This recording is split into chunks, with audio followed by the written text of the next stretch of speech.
It's very early.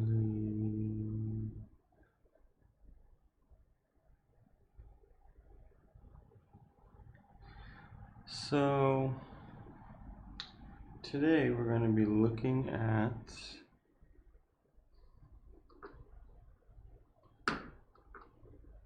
this piece of amethyst, and if I can zoom in here,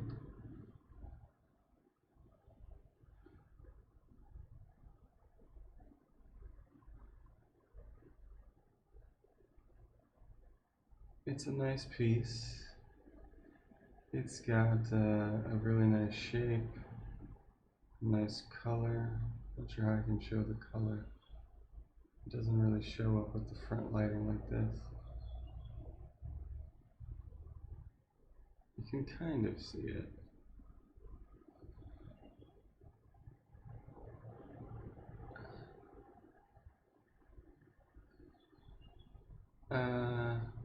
And yeah, it's generally kind of cubic. It's got a lot of nice faces. There's a lot of options. So basically we're going to start from scratch. Good morning, everybody. How are you guys? It's another day in paradise out here. I think the longer that we stay quarantined, the harder it is for me to wake up. I don't know why, because I'm doing the same thing I normally do. Okay, so let's get working today. I'm just going to jump right into it. And so we're going to do the little preforming bit here. And the first thing I need to decide is what's going to be my table. I looked at this just for a second before I jumped on here. I'm thinking about basically this side.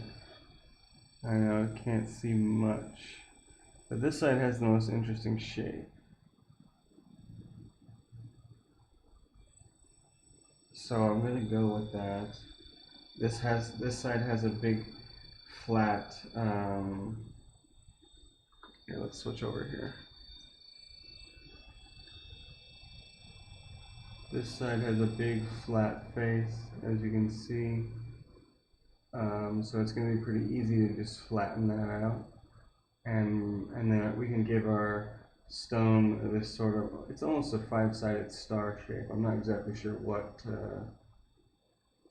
shape this is going to end up, but I think it's going to be something geometrically oriented like a star. So let's go ahead and first let's get our lap nice and wet. Got the 260 going on here for preforming, and just flattening out that face.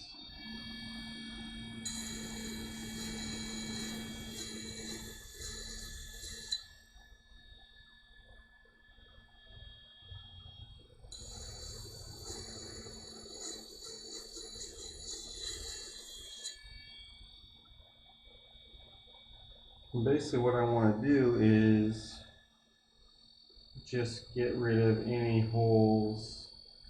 There's little divots and stuff in here, and yeah, you can see already I've flattened this part, but I'm looking at these two divot shapes. I don't really want to just flatten the whole top and lose more weight. I can just tilt these ones off to the side a little bit, because that will be part of my crown angle.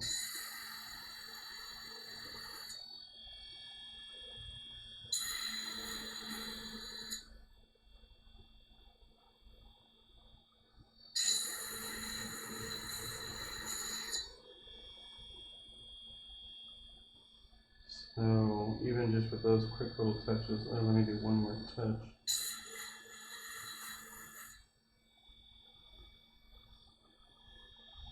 And now I just still have that one little tiny spot, but that's okay. But that's what my crown side looks like now.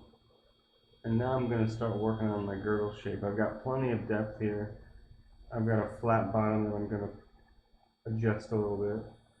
But right now I'm looking at my symmetry and I'm thinking I've got kind of these 2 points here. I want to make them more symmetrical. So thinking about the best way to do that.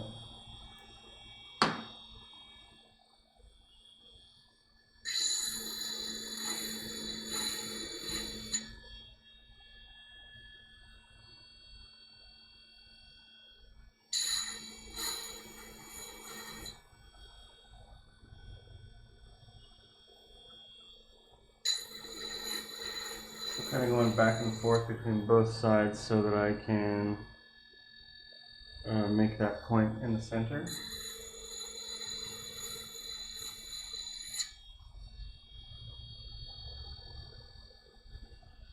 And then, okay, so now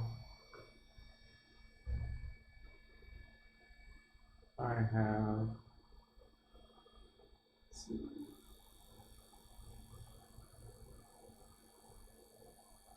I've got this, why is it so hard to see now? So I've centered this bit a little bit more. And I'm going to work on these 2 sides as well. So this side's already flat, so I'm just going to even it out. Get out some of the cracks.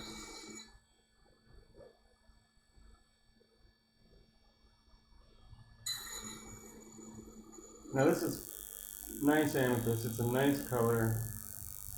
It's clean. Doesn't have too many cracks. Basically, I just have, doesn't have color zoning. So I'm just going off the shape here. Don't really have to think about anything else since there's no other issues.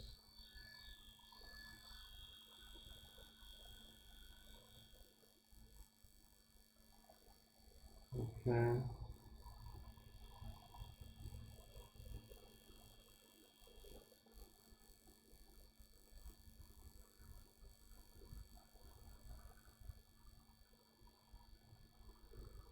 Focus.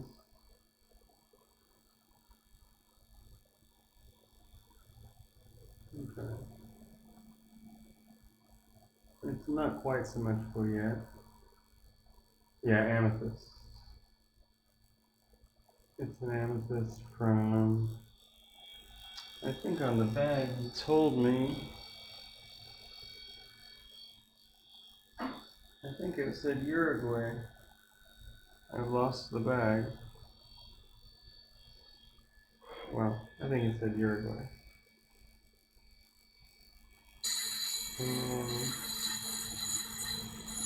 Flatten the bottom out a little bit since it's already kind of flat.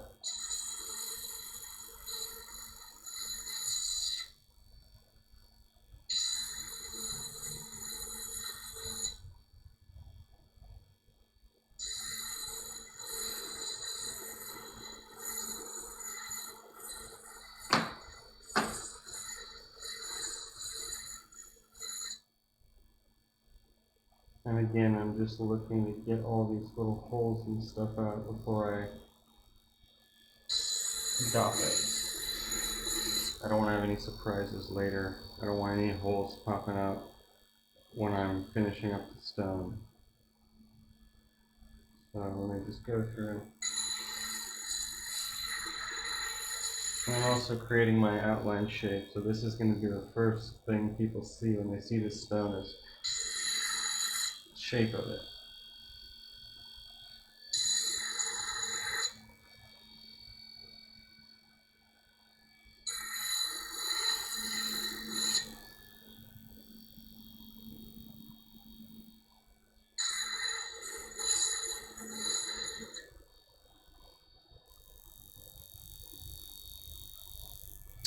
Hello Maggie, how are you? We're working on an amethyst this fine day. Okay, so here's where I'm at with my shape now. I'm getting something a little bit more uniform.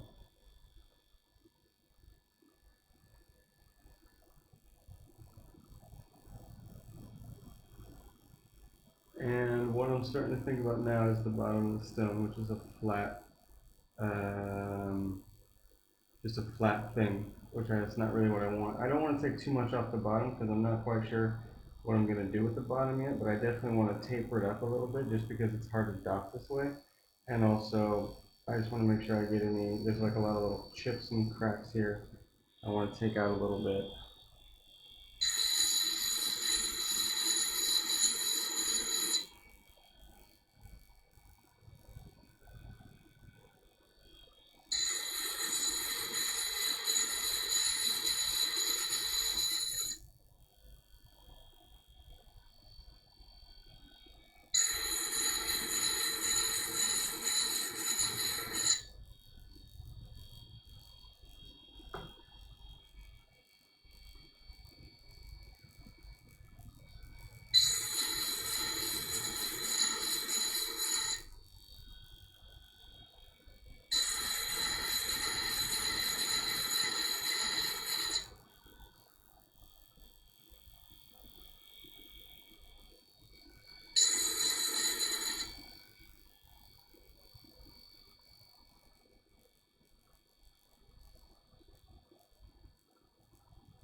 Which part of New England are you in?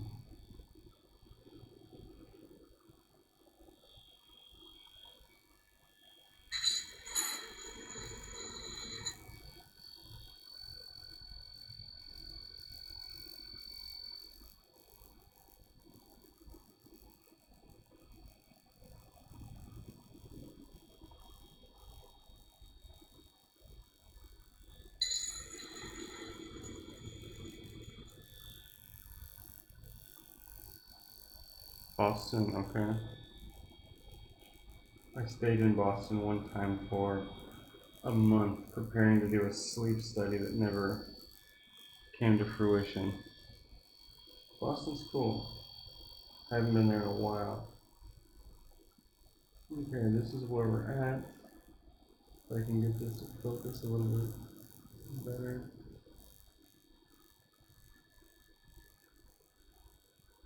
Focus.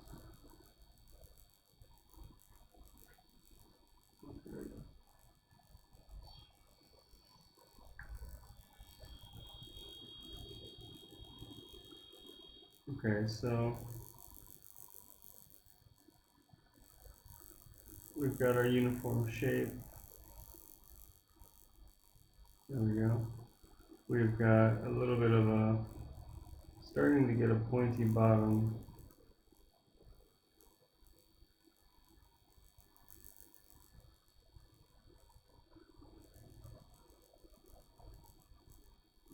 This does not want to focus today.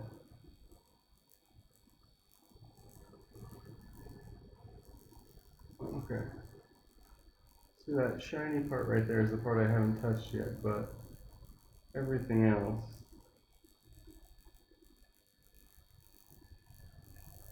I've kind of started to point towards the middle.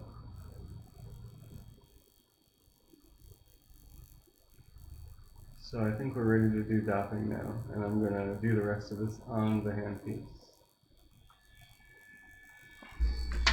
Okay, so let's go over here to the doffing station. Okay, so we've got our stone. It's got the outline shape. We know where our table is going to be. That's basically where we need to be at to do the doffing. So what I need to do is find a dot that has some wax on it. So that's going to be this one. So I'm using the medium temperature red wax, and basically all I need to do is prep the dot so that I can push the wax up so it'll be where I want it to be.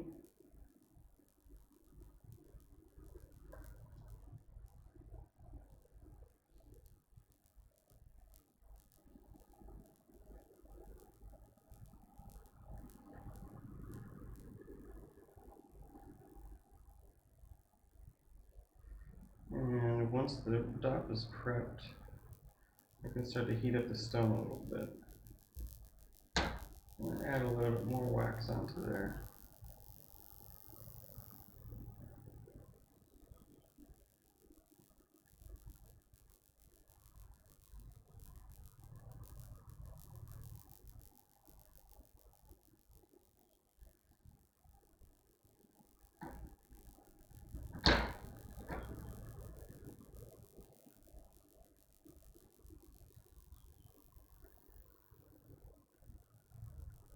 Okay, that's what I'm looking for.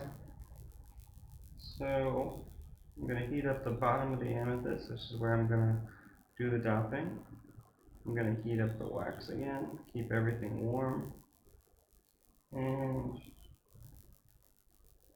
press it right on there, and then start to center it while also shaping the wax around there. So I'm going to like roughly center it by eye, which it is now centered by eye, but that's not really that good. So we're going to stick it in the handpiece, roughly align it to where I want it to be on the index ear. And now, once this is on there, notice that when I spin this from your point of view, the table looks a little bit like it's going back and forth. It's not 100% flat. So I'm going to heat this up again. And since it's on the handpiece, I can quite easily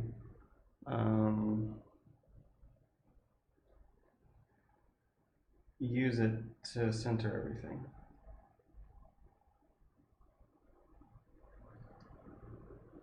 As long as everything's warm enough to move.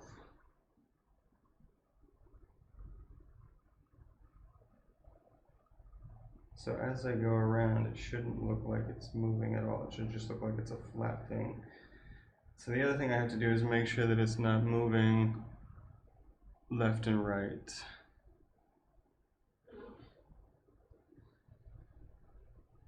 So if I look at it from this point of view, yeah, it's not centered.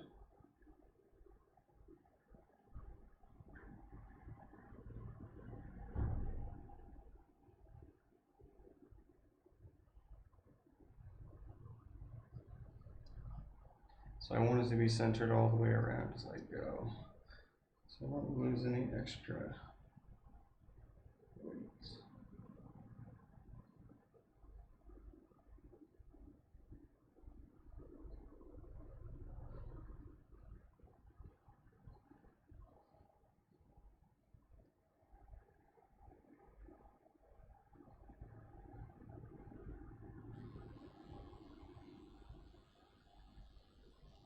Okay, that's pretty good. So this is my centered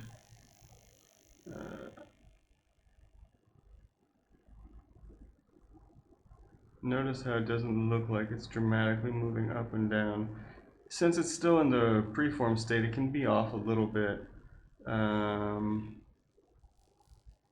because I'm going to adjust it on the machine, but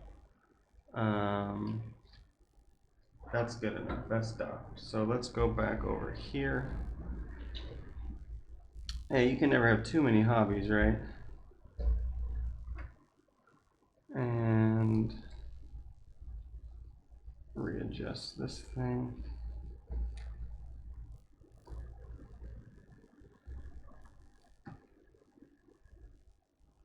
Oops. I'm losing.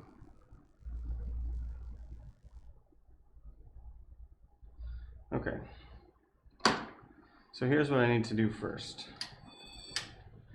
I need to figure out my indexes because I've got this shape that I've made and I want to follow it.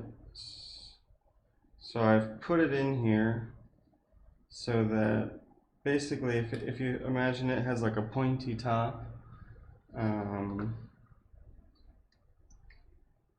so the pointy top is aligned so it's pointing right up at 72, so that whenever I'm on 90, so my 96, let me think, actually I don't want it to be like that.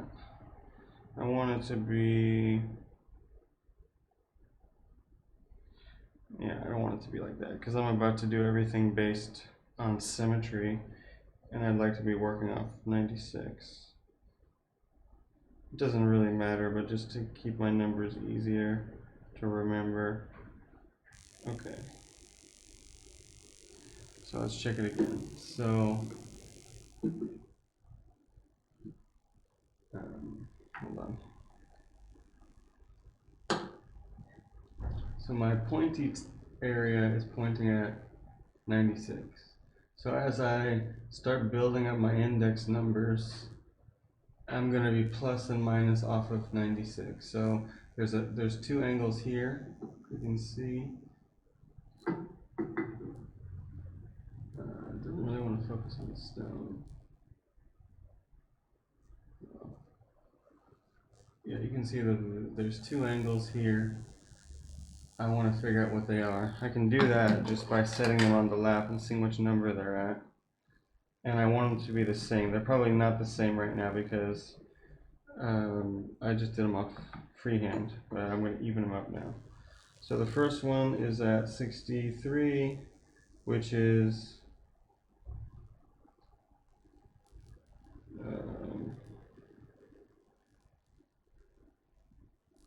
basically 18 off of 48. So I want the other one to be 18 the other way off of 48. Let's see what it is now.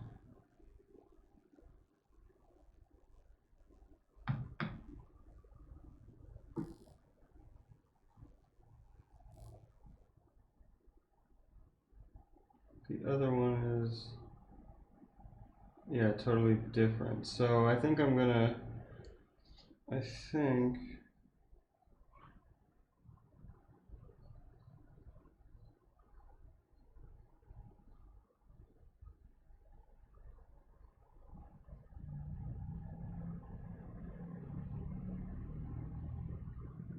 I'm gonna pick a number that's halfway in the middle.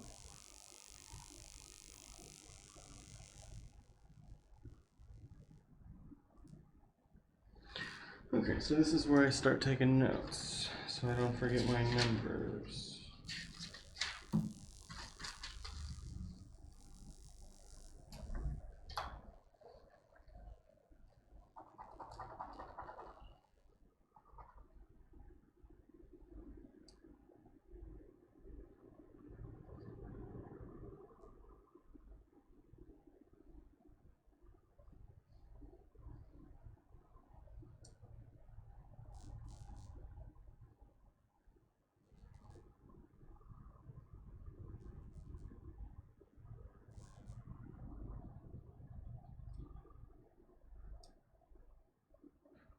Okay, so we're going to call that 84 and 60. And I'm going to cut those in so that they're even.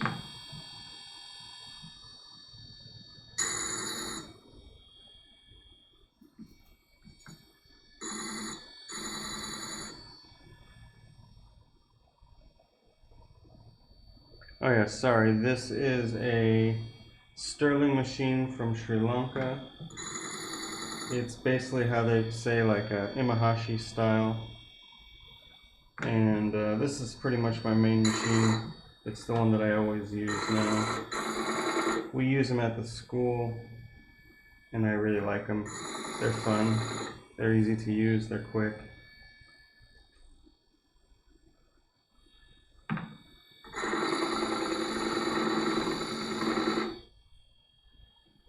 So I'm just flattening the facets that I already made so that they're evenly spread on the index wheel.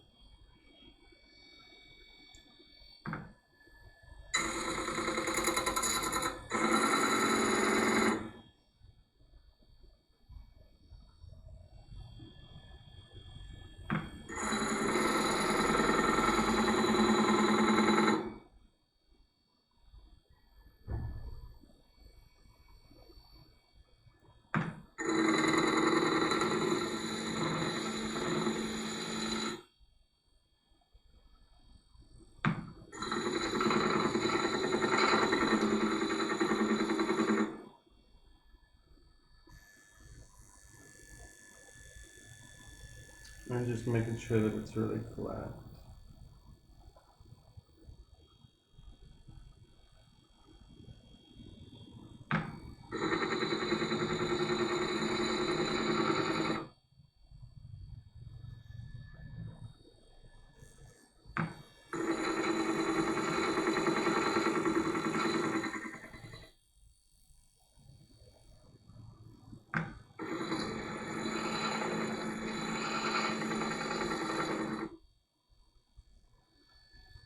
Okay, that's looking pretty good.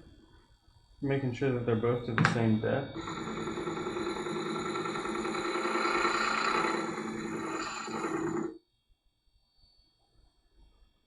So now, yeah. So now when I look at it,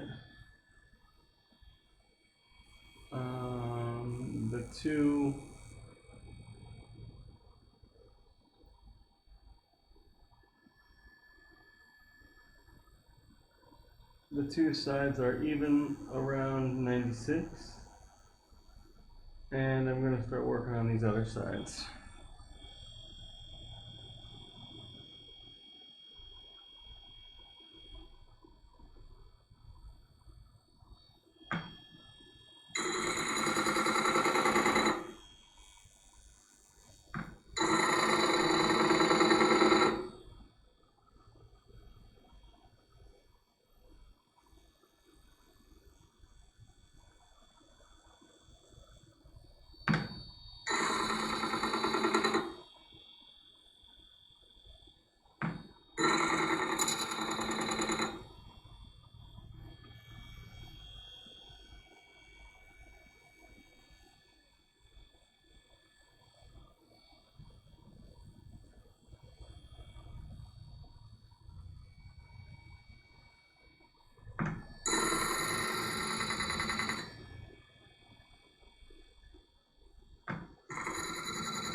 Okay.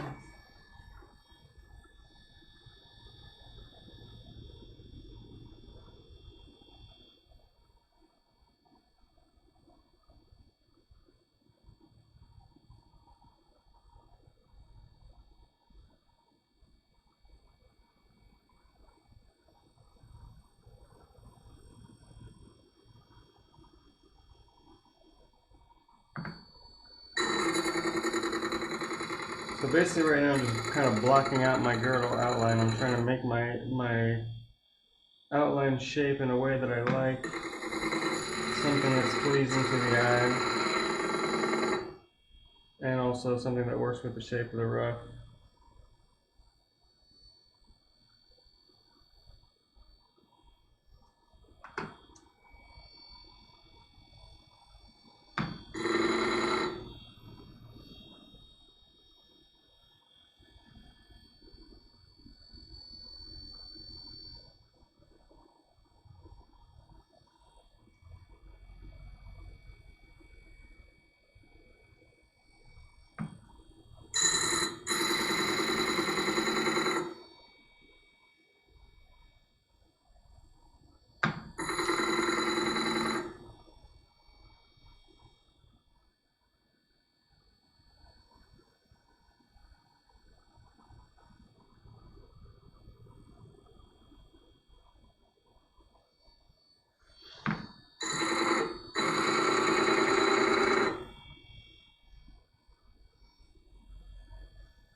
Okay, so let's check this out.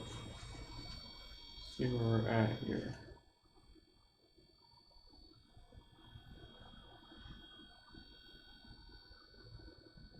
So what I want to look at right now is to see if I have any areas where I still have a rough spot. It looks like I do. So I need to cut a little bit more. I don't want any of the original rough in my girdle outline.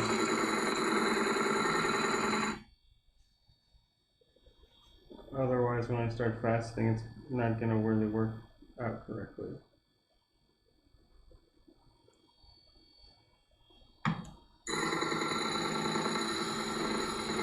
And I want to make sure that I cut both sides in evenly to try and get them as close to the same size for each facet as possible. Okay, and real quick, I want to rough in my table just so I know that it's flat, so that when I'm looking at it and judging my shape, I'm judging it off a flat top.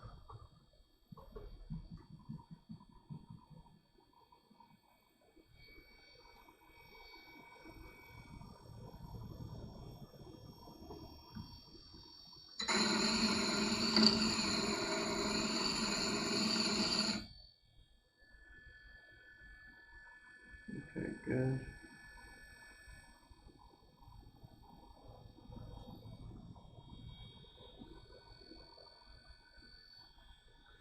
So I see we got quite a few people in here today. How are you guys holding up?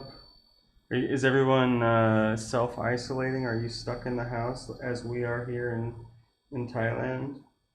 And if so, how are you guys occupying yourselves? Are you still working, playing video games all day, working on projects, reading, intensive meditation? What's doing it for you guys?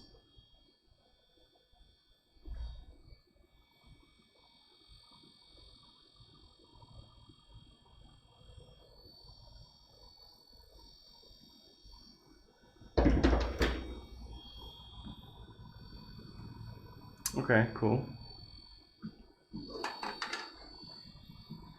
Yeah, I don't have to work anymore technically, but I still have to make my income, so I gotta keep on figuring out ways to bring in money during this period, so trying to stay focused. But we've been playing a lot of board games. The two of us are here stuck in the house with the dog, so gives us a lot of opportunity to play games.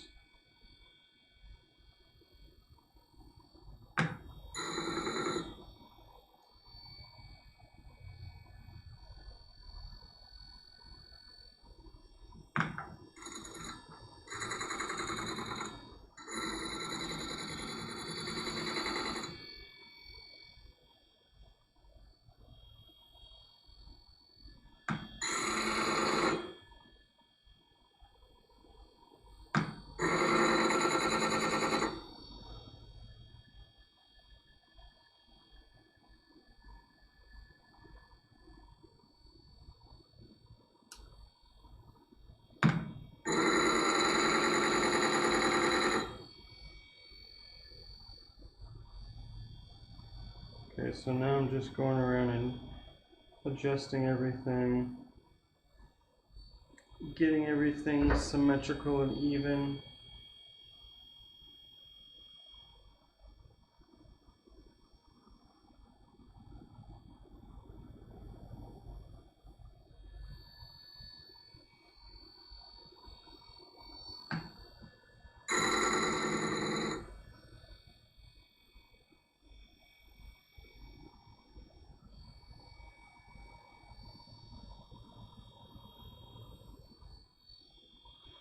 Oh, that sounds good.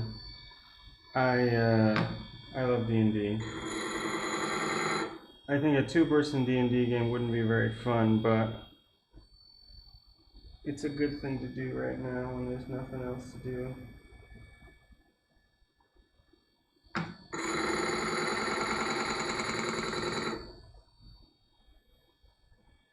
We've been playing a lot of Settlers of Catan. It's pretty fun as a two-player game.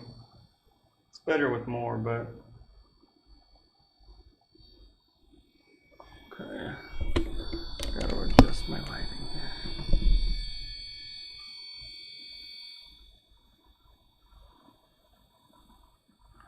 So I got this one little spot that is not in the faceting area with the rest here. Just this one little piece of rough skin that I haven't worked off yet. So I need to make this one side a little bit bigger.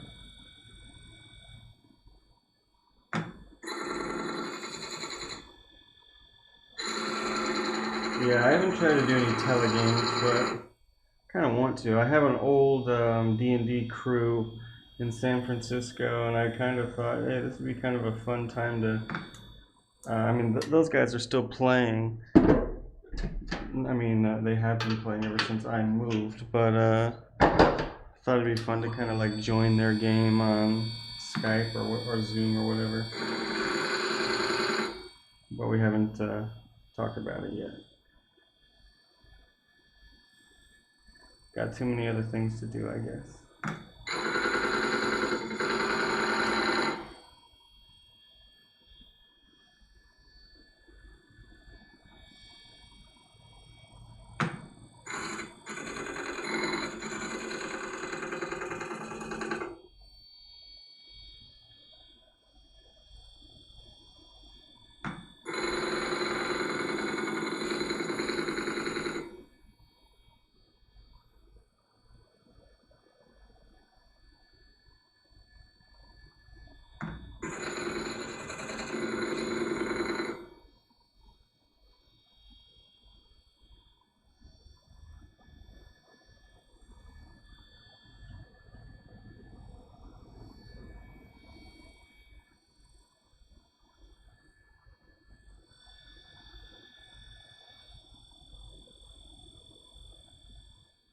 And still have one little bit of girdle that's not faceted yet, so I'm still just adjusting these two sides to close the gap.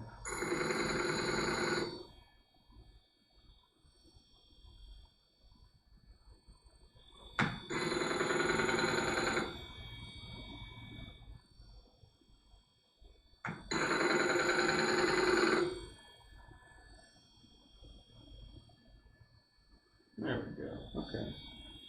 So now that side's done, gotta make sure the other side's the same depth, so they're symmetrical.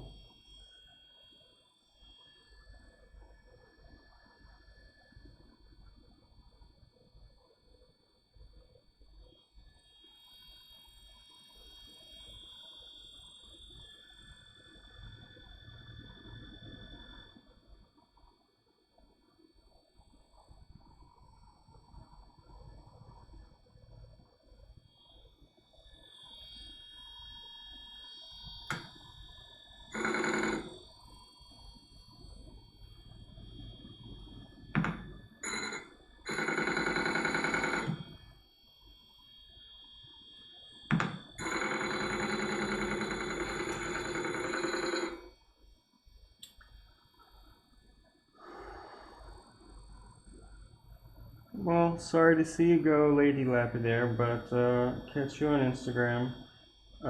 Definitely see if you have time. Tomorrow I'm doing a talk in what's the evening for me, what's going to be, I guess, the morning for you. It's going to be on Twitch at 9:30 Bangkok time, nighttime, about it's called Beauty, Value, and the Power of Gem Cutting. So I'll be on here tomorrow giving a talk about, you know, the power of the gem cutter and all the stuff that we're able to do with stones. Should be pretty fun. I've given this talk once before and it was pretty well received, so I'm looking forward to doing it again here. So enjoy your week.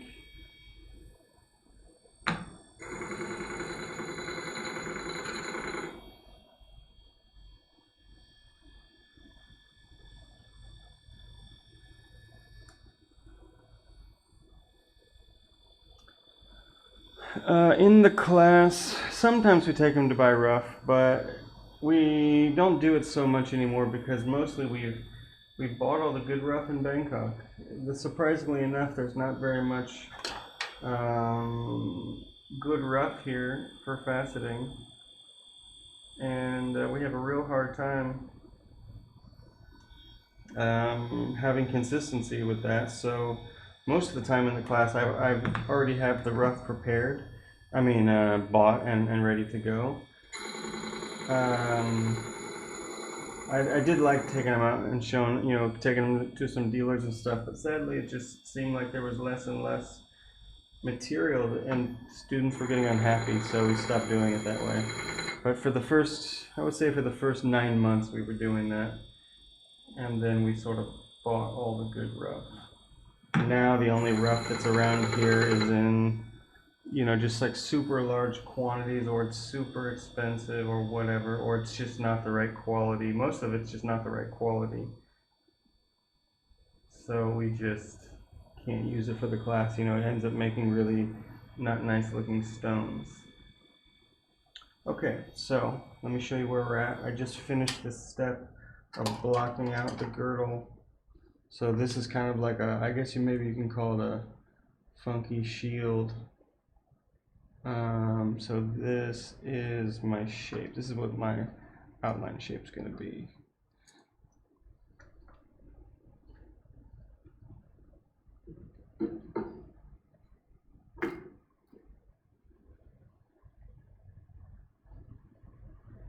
So it's got 1, 2, 3, 4, 5, 6, 7 sides. 2 pointy parts here. Let me see if I can adjust this so it's not so. Ah, that's better. Okay, too bright.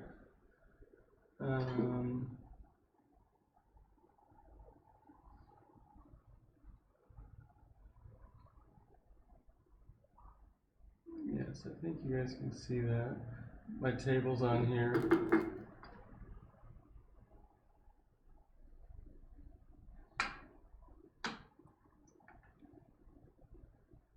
And now it's time to start.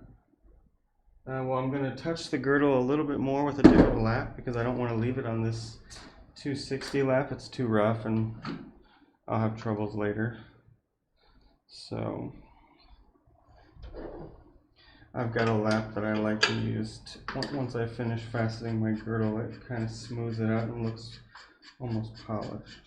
So let's touch the girdle one more time. Double check that all the sides are balanced, because if I don't balance everything now, the stone can't look good in the end. It won't be symmetrical, and your eye will notice that.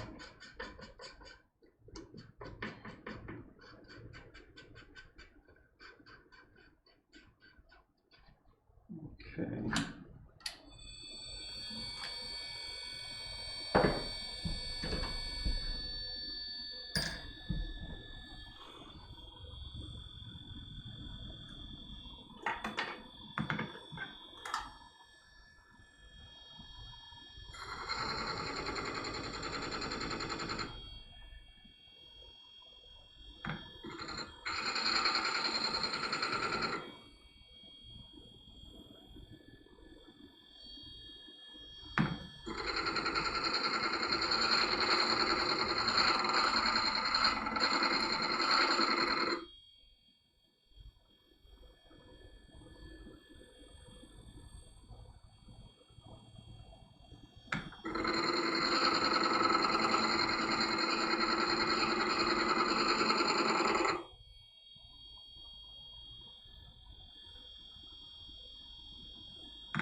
Yeah, I think we're all waiting on the same thing. The Thailand border is completely closed right now, so nobody's coming into Thailand.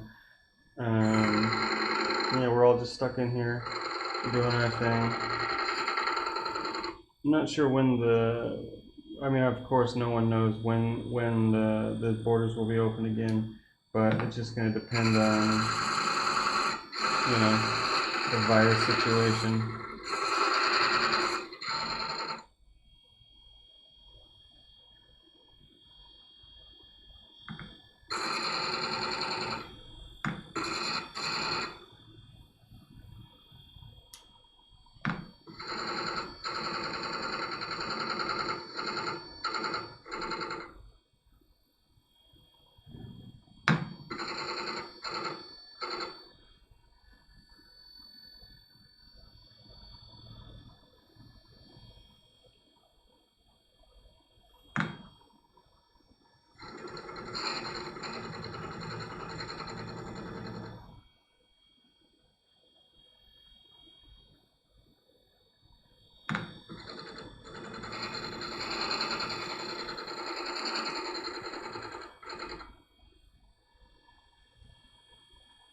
Okay, so I'm just touching all the sides of the girdle that I already cut, just so that they're a little bit more shiny and they're a little bit more, they can be polished later if I want to.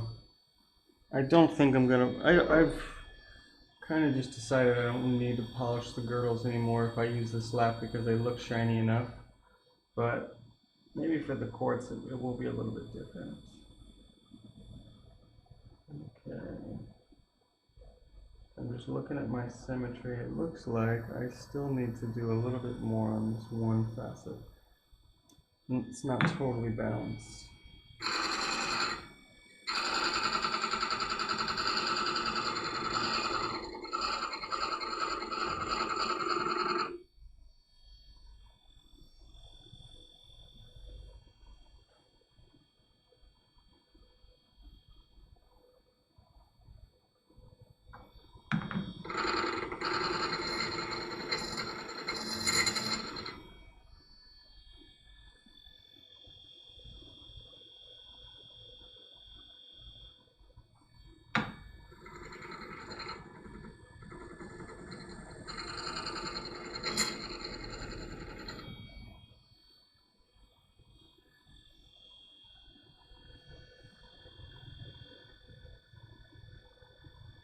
Okay. Looking pretty good. So let me show you guys where I'm at. This step's done.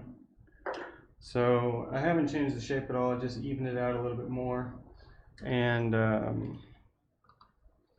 made sure that now my girdle sides are like a bit shinier. The color's coming through a little bit better now. But this is better for this video. So yeah, I've got all my sides. It's looking shiny. Now I'm ready to start cutting the top of the stone. And again, I have no idea where this is going. I'm just improvising with you guys here. Going back to Alfredo's question, yes, Tucson is the place. That's usually where I'm sourcing all of my rough. Even the rough that we use here in Bangkok, I'm pretty much buying it in Tucson for the class. I mean, some stuff we can get here, like topaz, quartz, that's easy to get, but you know, when you want to get like pretty decent garnets or sunstones or what else did I just get? Tourmalines. It's not that easy to get them here. People don't really want to sell the rough here because it's so cheap to get it cut. People just want to they just want to sell cut stones here, so nobody who has rough really wants to sell it, and the people that have the rough want to sell it for a super high price or in super big lots. So okay, so this is what I'm working with right now. This is my running diagram So now I'm going to figure out what to do with it.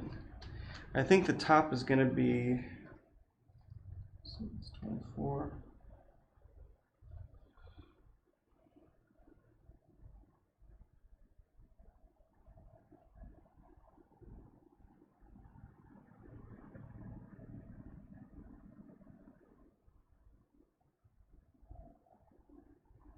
I might just follow the girdle outline to some degree for the top and then do something a little fancier on the bottom.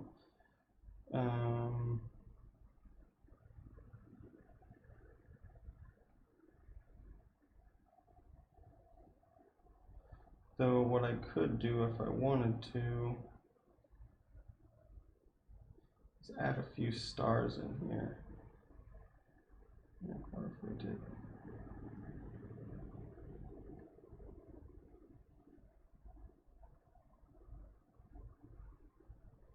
I'm not sure. Maybe I'll just keep it simple for the sake of ease and just basically as a step cut. So I'm just going to do another step and maybe another step, and the table and the outline will be the same. So now I'm on my cutting lap. So this is the Amethyst 12M. I've been using this one a lot since I got back from Tucson. Something that I picked up while I was in Tucson, and I've got it pretty well broken in now, and it's doing me pretty nice so far. I'm starting to trust it.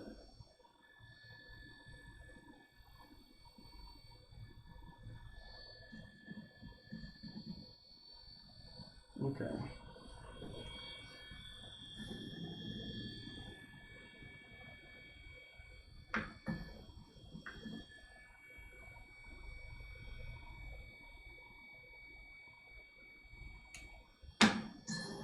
So let me just go through. I'm going to cut a facet on each one of these sides.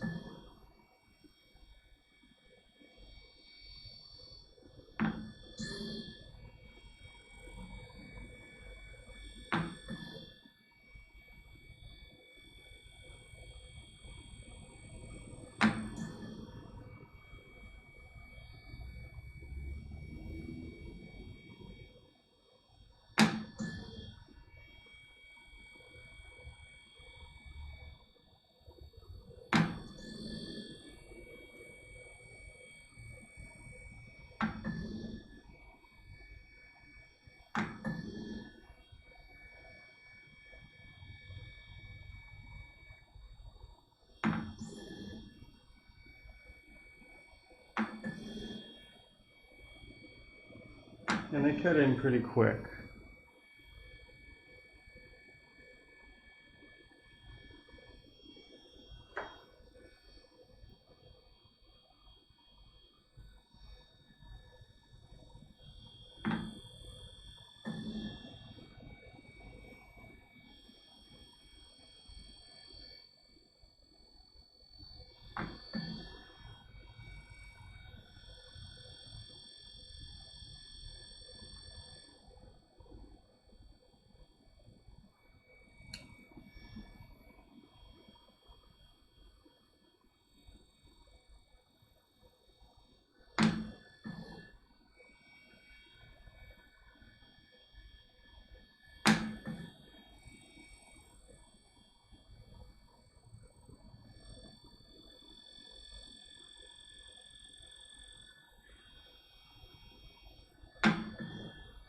So I have them all cut in. I'm just evening them out now and making sure my girdle line is straight. That's my first main concern.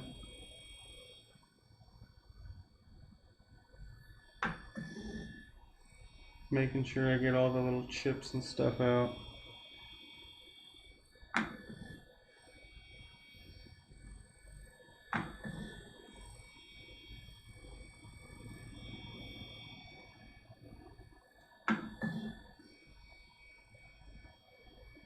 Yeah, the rapid cutting, especially on this lap, it's easy, it's smooth.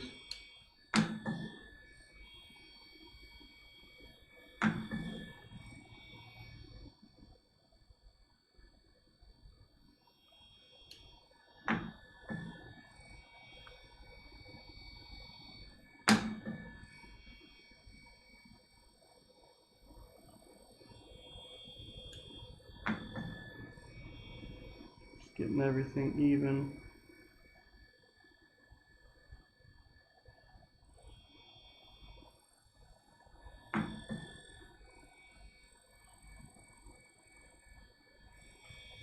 And then the last two.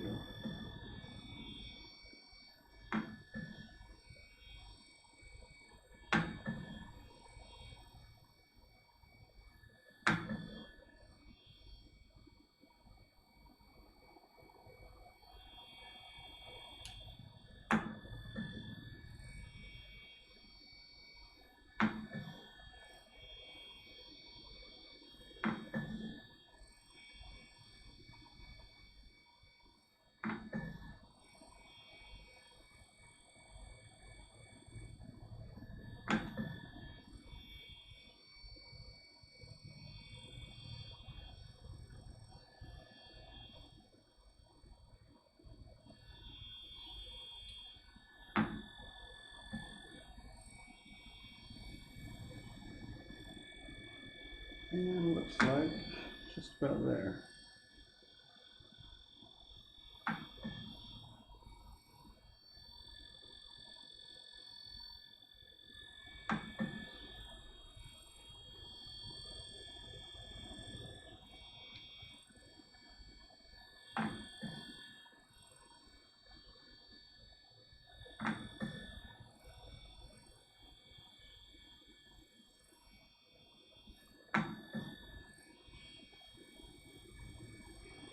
Okay, so this is where we're at.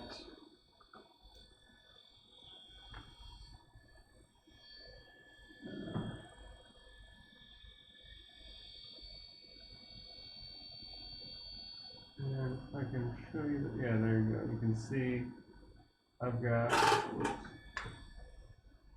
got all my facets cut in for the first tier. I think actually I'm going to leave this one super simple and only have one tier. And now if I wanted to add some stars in there, I don't think I'm going to. I'm going to keep this one like super simple, make the bottom a little bit more fancy. But like every place where there's a line, like in between these two, if I wanted to, I could drop a star right in between there by raising my angle up a little bit, or actually, well, lowering the number or towards 0. And going halfway in between on the indexes, I could drop some stars in there, but I kind of like the way this looks. It's like a little teardrop. So I think I'm going to leave it this way.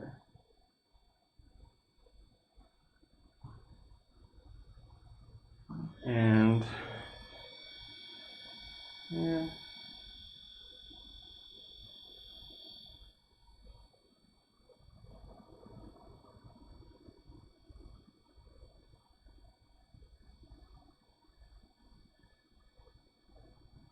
Yeah, I like it. It's simple. It's cute. It looks like an emoji or something of a teardrop. So that's our cutting step. Now on to polishing. So if you were here last week, you saw my early experiments with using the tin oxide on the pewter lap. Today I'm going to use the zirconium oxide stick just to have some variety and kind of compare the difference of the polishing quality. So I'm going to use this thing, this gearloose zirconium oxide stick. So, but still going to use this roughened up pewter lap because that was working real nice last week. And now this was a custom this was a custom lap that I had made for me at the beginning of this year. Okay, so gotta get my station set up a little bit more here. So I've got my water, which I need to refill.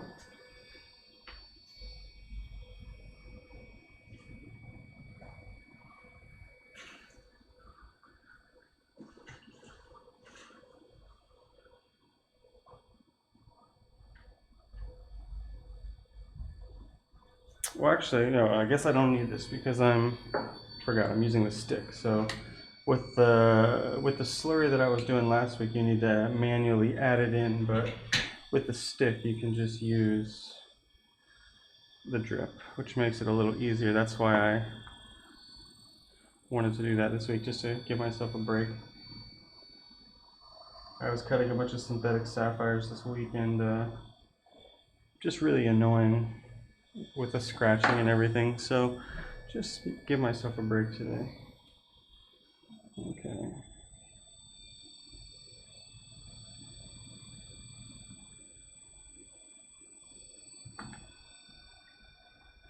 Let's see how it goes.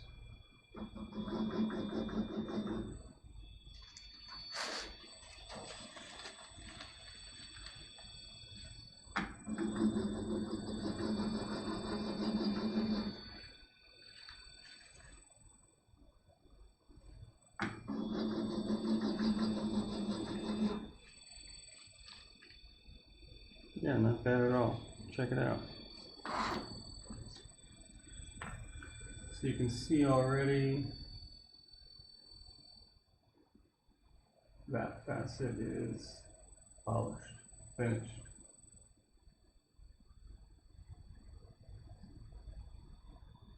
So I'm just going to go around and do all the other ones, make them all shiny.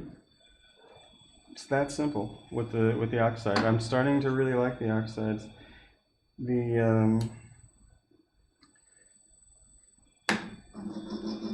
I was having so much trouble this week with diamond powder and the synthetic sapphires. I don't know if it was because of the synthetics or because I was having some kind of, I don't know, contamination issue. I gave my whole machine a deep cleaning and gave everything a deep cleaning, and my problems seemed to be over after that, but gosh, for like a day or two. The pre-polishing lap was the Amethyst 12M, so that's like the finer of the Amethyst laps. You can find them ADAMAS sintered laps. So that's kind of expensive, but if it works, if it keeps working this well, then no problem. Good investment.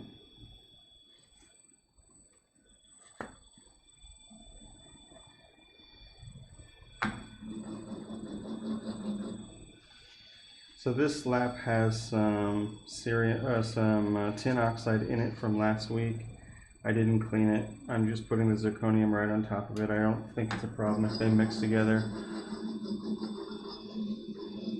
Seems to be doing a good job at polishing, so.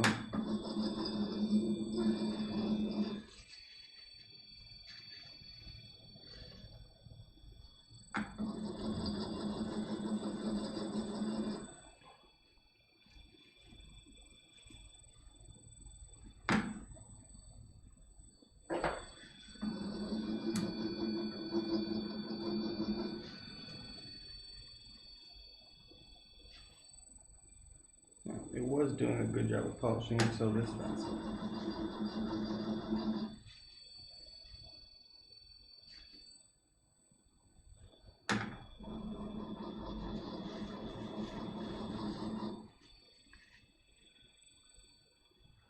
The 12M, I think it must be $450 or something like that. The zirconium oxide, yeah, it works pretty good. The tin oxide, I mean, if you have a stick like this, it makes it way easier. If you're doing, you know, for me, from my experience so far with the hand mixed slurry, it's a lot of labor constantly while you're cutting.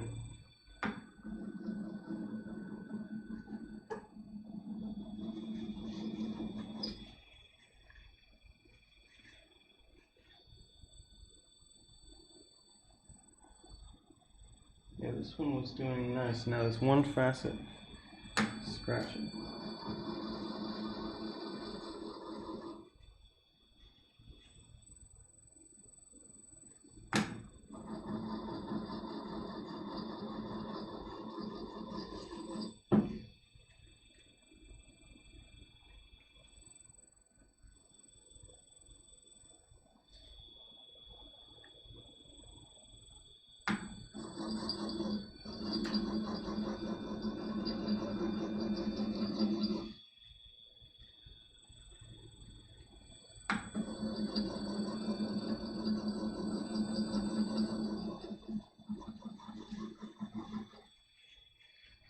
Yeah, there is always one. I don't know what is up with that.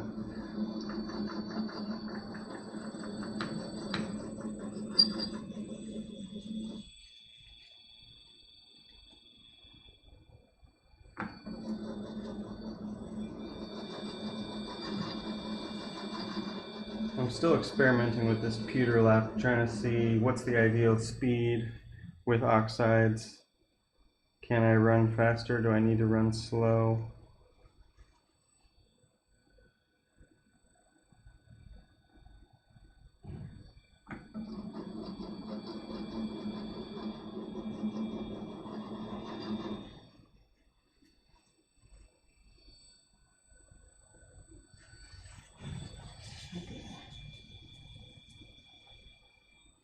Scratches aren't coming off. So let's give it a little clean off, see if there's something on here.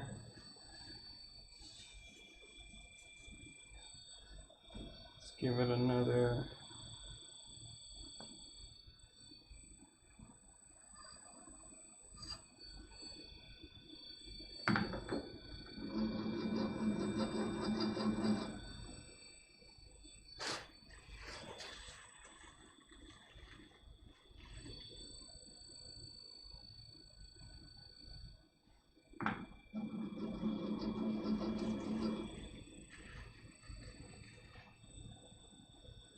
Okay, much better.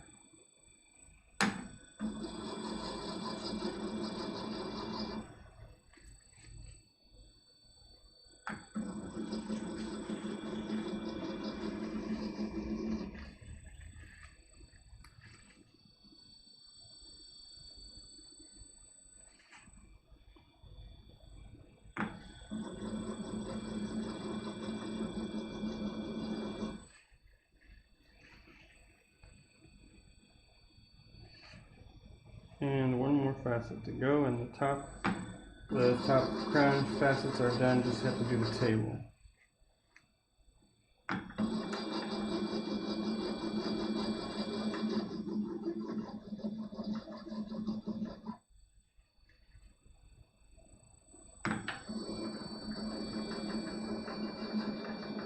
I love when a stone can go this easily. Maybe we can do the whole stone before lunchtime. WD-40, no, I don't use it. I usually use this just blue, it's alcohol from the pharmacy for cuts and stuff. It's probably almost the same as Windex. Says ethyl alcohol 70%. I don't know, whatever you guys can get in America that's the equivalent of the cuts alcohol. Or sometimes if I need to do a deep cleaning on the lap, I'll use kerosene. But I don't really like to use that very much because it smells bad.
Okay, looking good.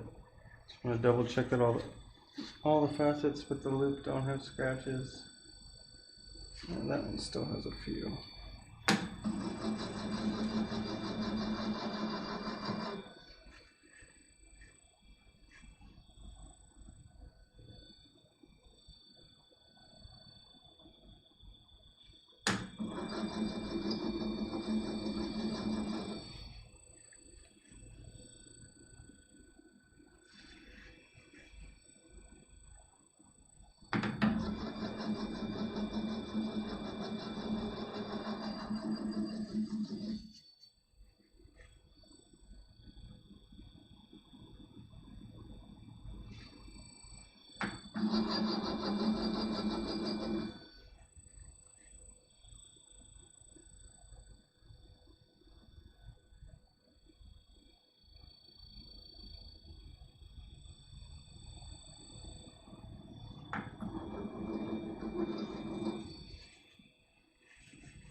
Yeah, it does move the meat points. I'm trying to be careful about that as I go, so I don't want to. It's pretty slow though, compared to diamond powder. It's moving them really slowly, so you have a lot more time to just polish the scratches out without moving the meat points too much.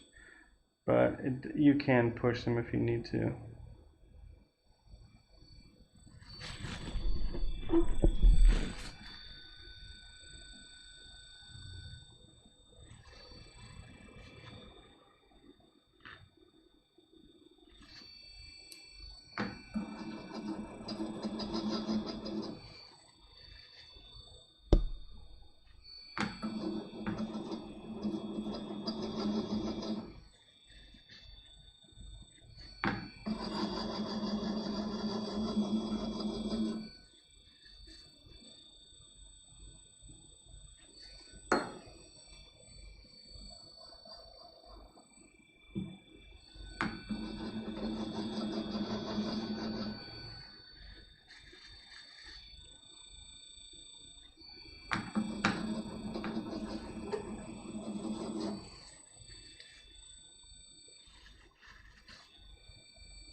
Oh, I ran out of water. So let's refill that again.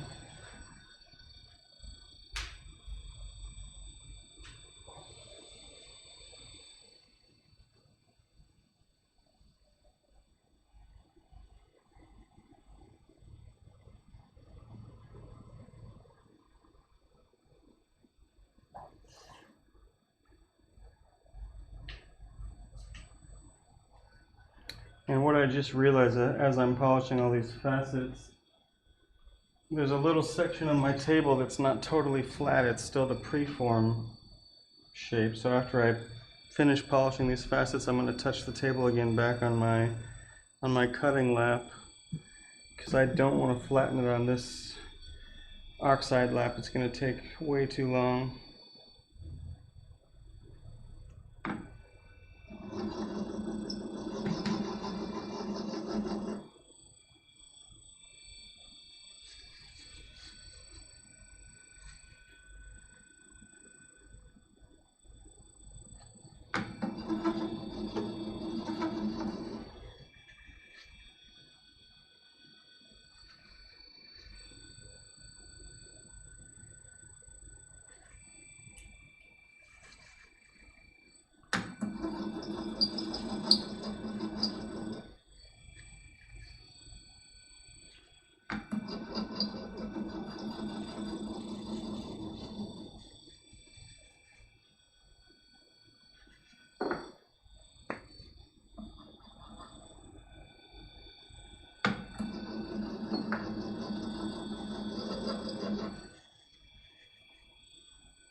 There we go. Okay.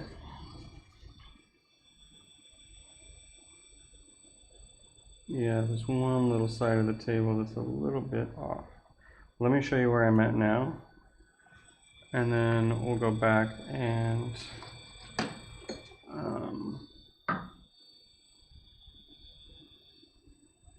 so we can focus here. Try this way. So all these facets are now polished.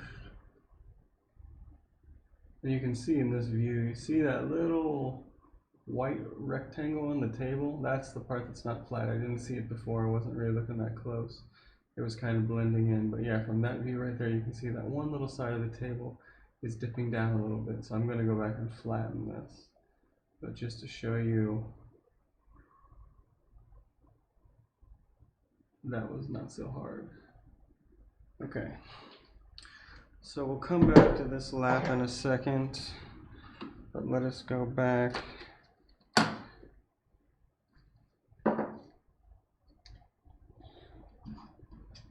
and switch to the cutting lap.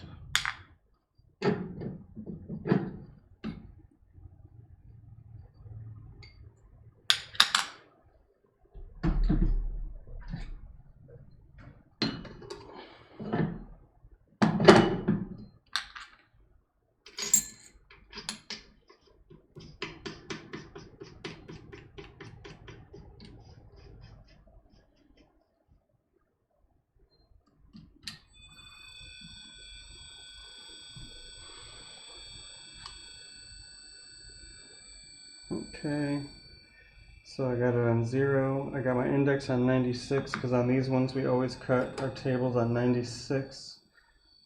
And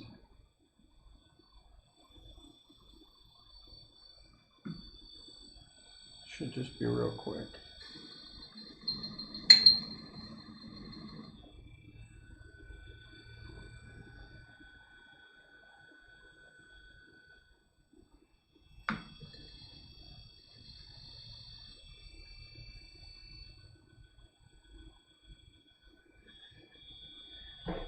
And let me just double check. Yep, that's all that it took. And now we can switch back.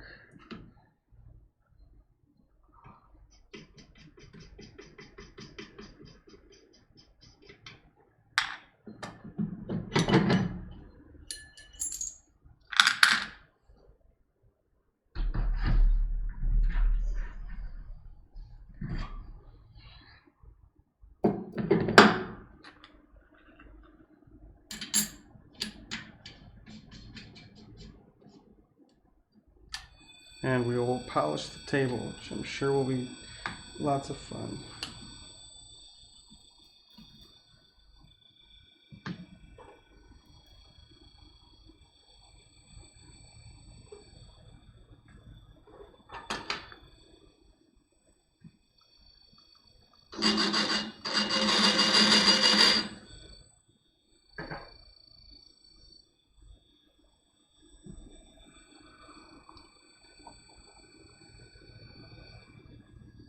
Yeah, that was the 12M, just so I could flatten the table. Now I'm back on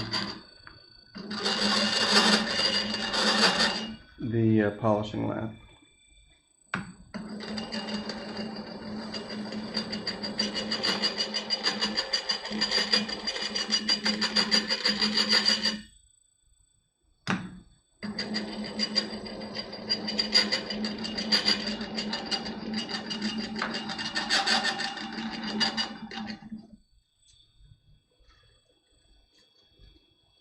And so now I'm about halfway polished. Let's see, where are we?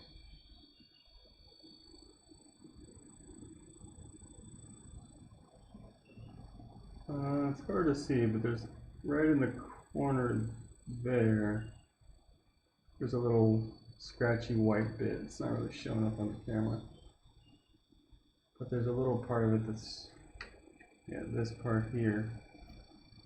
You can kind of see right there. It's still like white. It's not polished yet, so just give it more time.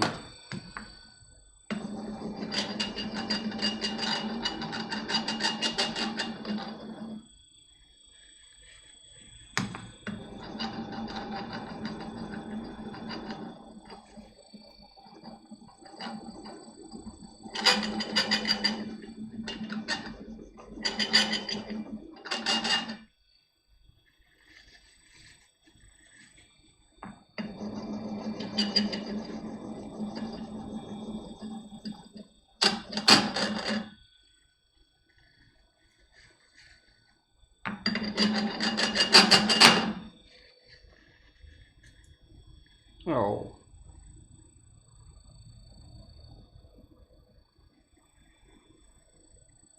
That pulled the stone right off the top. So let me just see. This is never that great of an idea, but maybe I can just polish it by hand. Let me see. We've lost all of our lubrication.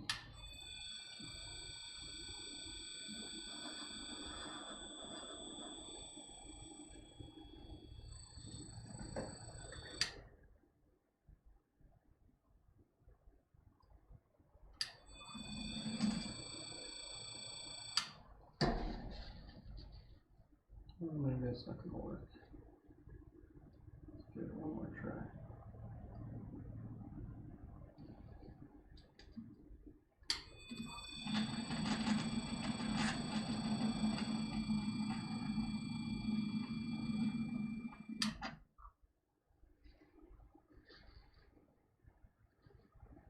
Yeah, okay. Actually, maybe it will. Still a few little scratches though. The only problem with this stone is it's hard to hold.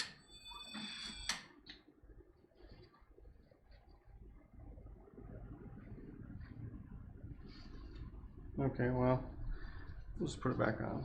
Not damage all the nice work that we've done. So, this won't be too hard actually.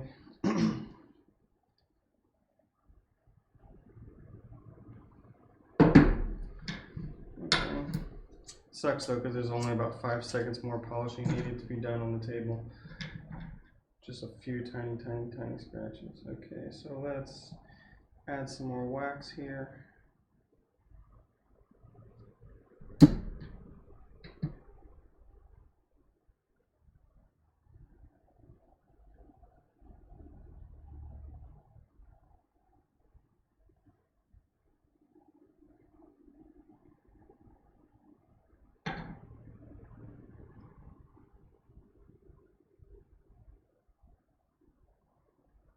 And we'll heat up the stone.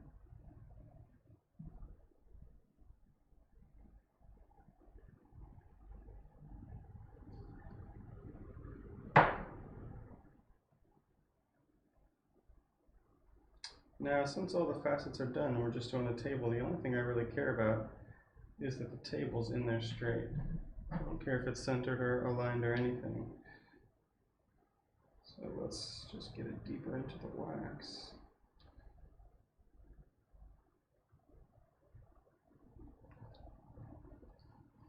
And oops.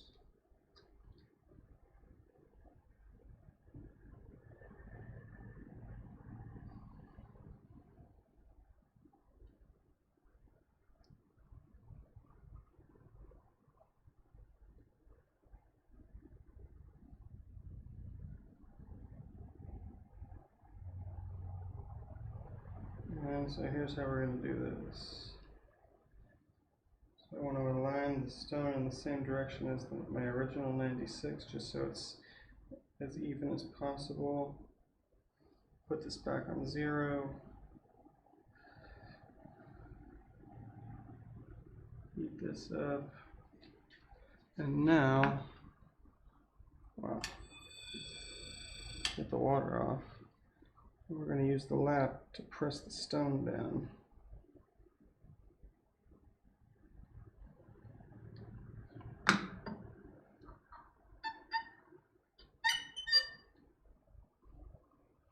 Then what I can do, put a little bit of that stuff. So I've got this little bit here, and if I rub the stone on there, notice how the whole table is covered in white. It's centered already, or should be. Maybe it's going to be a little bit off, but should work. Let's see what happens. You never know when this type of thing goes wrong.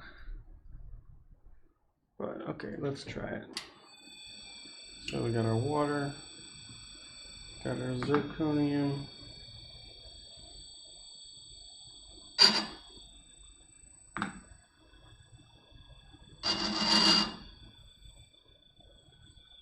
want to look real closely and just see if I'm making some other facets or anything like that.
And so I'm a little bit off, so I'm adjusting my height and I'm adjusting my cheater foot to polish directly on the table. Yeah, there we go. Okay, now it's flat again. And so I'm just back to getting out the scratches that I was trying to get out before.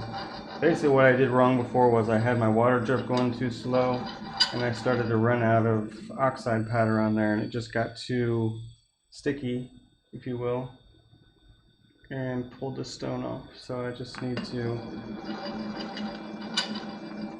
not let that happen again.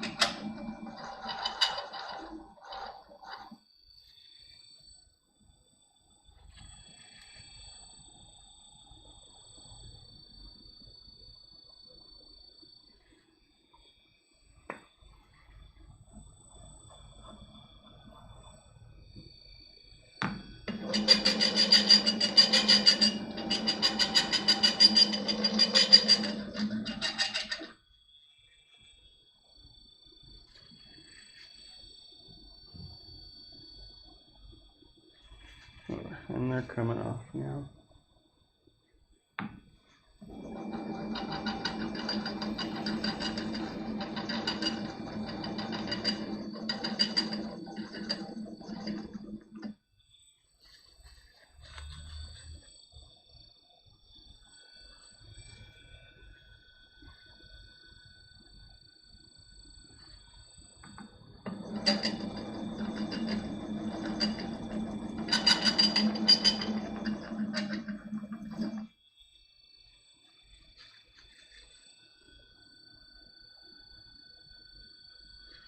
Okay, almost done. Just a few more little scratches.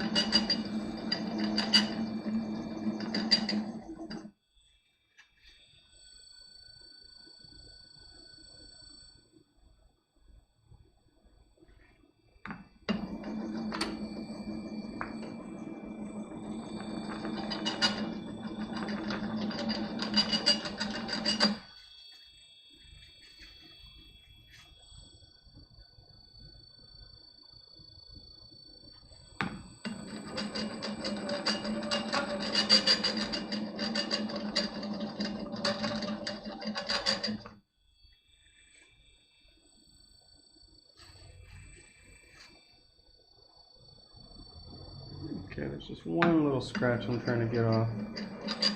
Trying to use different parts of the lap, different hand pressures, seeing what the stone needs.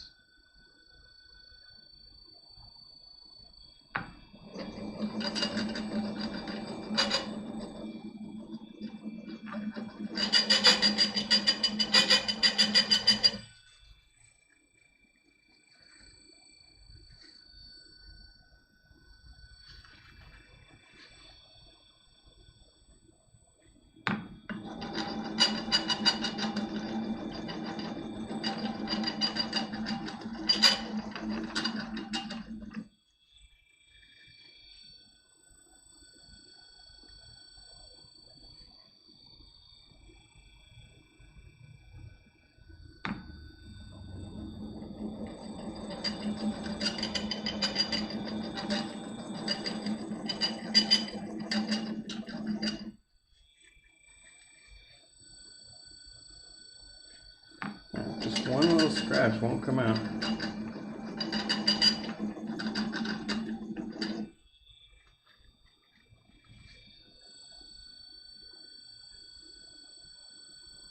It's close though. Just trying to get underneath of it.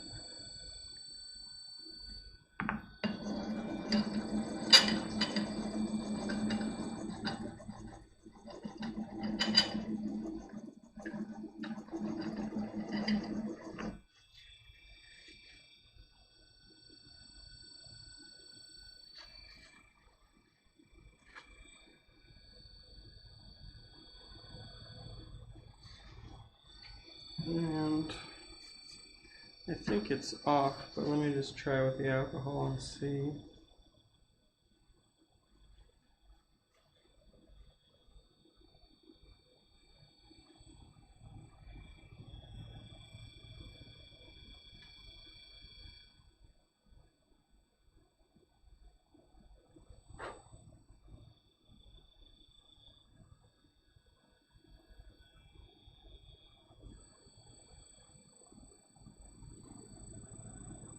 Okay, looks good.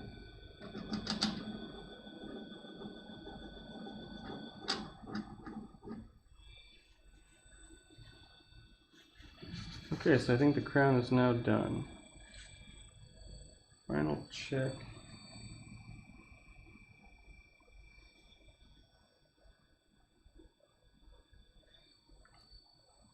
Okay, let me show you guys what it looks like. Then we'll do the transfer. So that was not too bad, especially considering that the stone came off the dop in the middle. Okay, so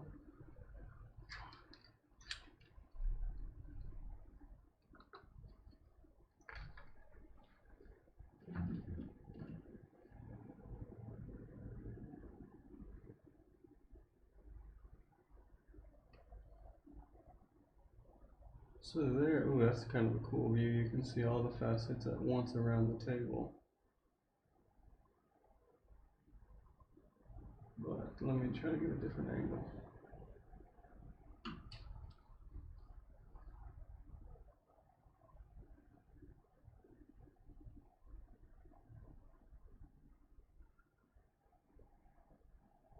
So you can see the table's nice and shiny.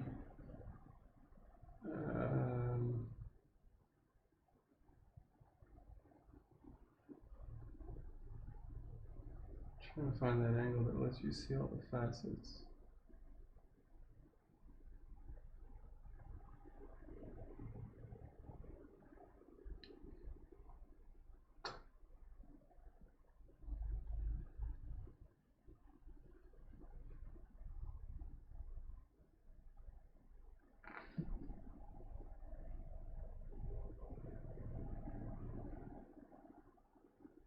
Okay, you can kind of see them here. So we got all of our facets going on, no scratches, nice meat points.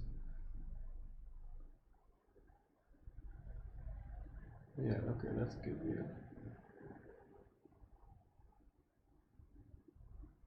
And the table's nice and shiny too. So now we're going to transfer, and the transfer is going to go like this.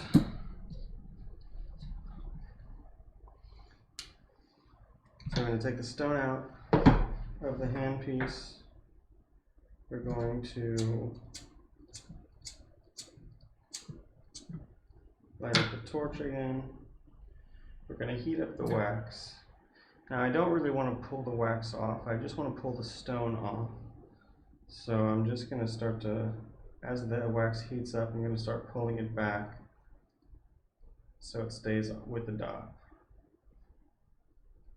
And then eventually the stone will just kind of fall out of the wax.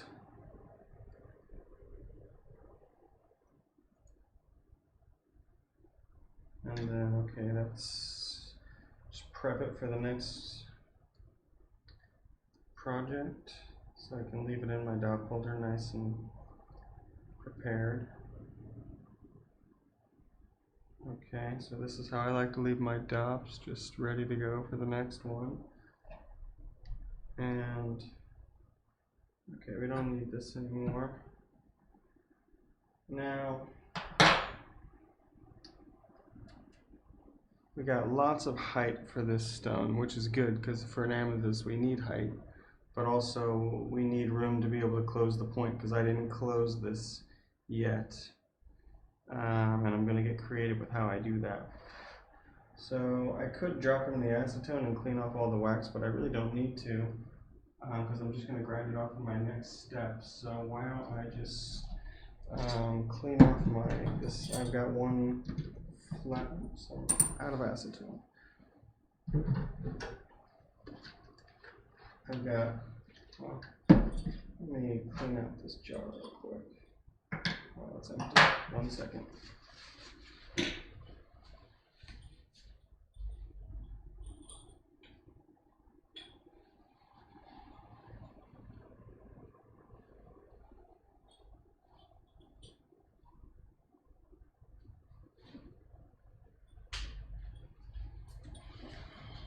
Wanted to get the old super glue scum out of there. So I need to get the super glue off my dot because I've got old glue on there that I won't be able to transfer if that's on there.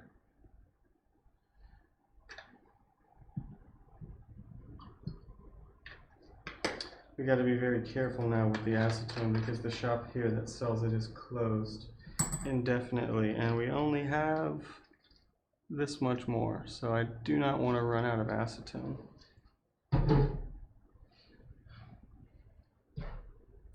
We're going to be in trouble. All of our stones are going to stay on the dot. Okay, so I'm just trying to melt some of the super glue that's on here. I guess while I'm doing that, I can drop the stone next to you.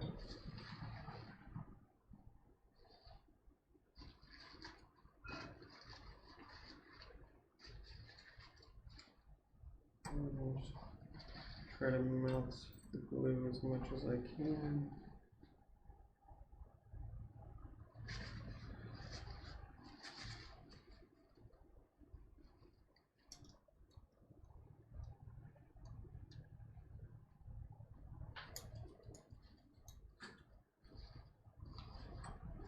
I might know.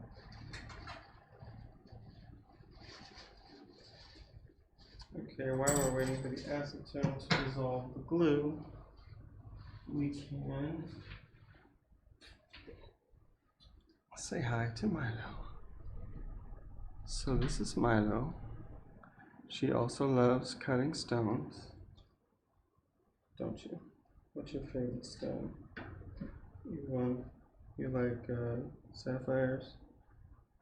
No. I don't know what her favorite stone is, but Mila wants you to know also, if you haven't seen the shirts that we've got on our Etsy store, we've got a lot of different gem cutting shirts. I highly recommend that you buy one in these trying times in order to keep your mental health high and to keep our bank account incoming with money so that we can continue to pay the rent. Okay, Milo, I think you're done here.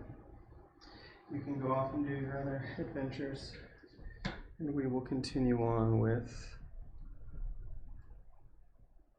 what we were doing, which is transferring. Okay, so dot is clean, I hope. Yep, no more glue. So I'm going to put that in my handpiece. Stone is clean-ish. Let's see. Yeah, okay, that took a fair bit of the wax off. Yeah, pretty much all of it. So that doesn't take too long. Okay, conserve my acetone. Exactly as you said, it evaporates fast. So I've got my table clean right there. Clean. That's important. got my dop clean. That's important. And we've got our Uhu Super 7 gram. This is the good stuff in Thailand. I don't know what you guys are using, but we're going to put a bit of glue on the dop and wipe off the dried old glue. We're going to take our clean table, put it onto the clean dop, smear it around a little bit just to get the glue all over the place. And it feels like there is still something on my dop.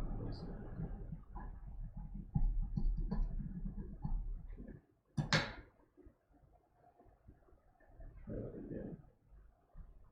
And now, the hardest part of the centering process. I want to make sure the stop is as centered as it can be on here.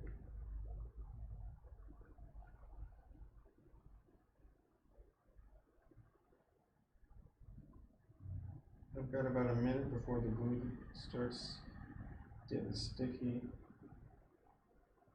Now with this weird shape, it's pretty hard to tell.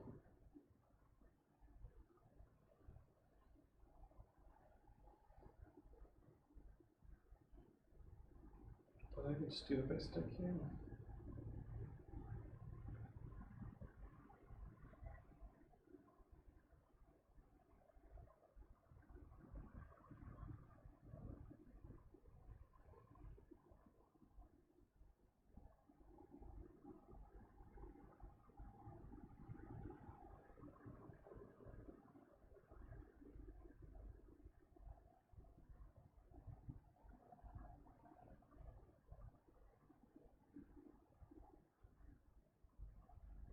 Okay, looks pretty good. So now we're gonna sit. That needs about 5 or 10 minutes to dry. So in the meantime, why don't we figure out exactly what we're gonna do, because I don't really know what I'm gonna do on the bottom of the stone. So let's quickly, I could just probably try and figure out how to do this in my head, but I'm not so good at doing that. I don't want to rely on that. So here's what we're gonna do. I'm gonna switch you guys over to computer screen mode. And we're gonna quickly see here. So this is GemCut Studio. And we're gonna quickly build this stone in here since we have time to kill anyway. We can play with the design a little bit. So I don't know if you guys have ever used this, but this is how GemCut Studio works. So I'm just going to rebuild my outline that I just did.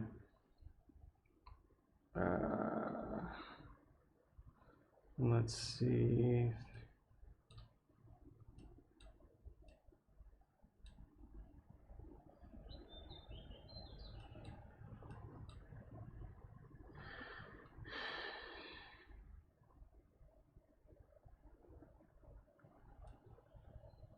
Just trying to think about what numbers I started with. Okay.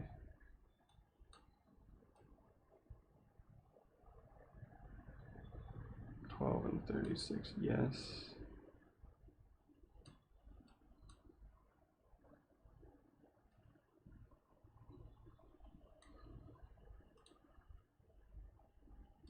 And from the 72 side. Oh, okay. I didn't realize they were this actually symmetrical, but it looks like that. And I don't really need to build the top, but I'll do it anyway, just since I know what it is. I'm really just trying to figure out the bottom.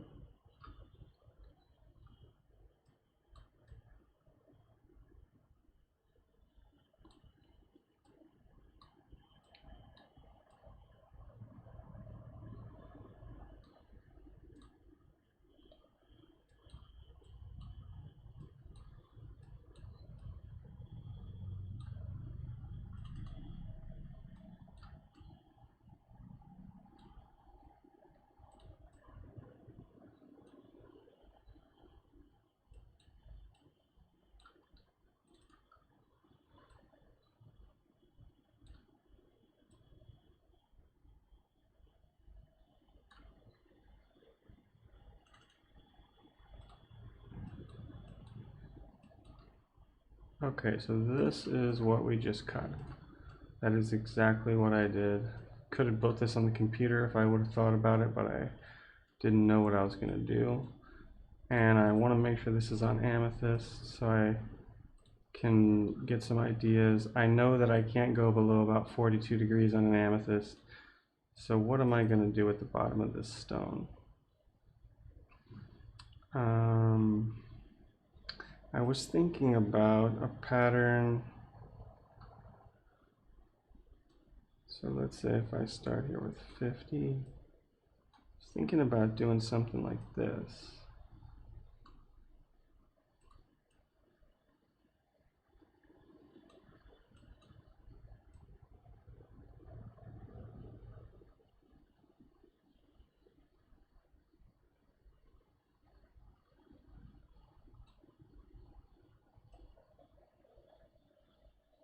Whoops, wrong side.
Sorry, I wasn't looking at the chat screen.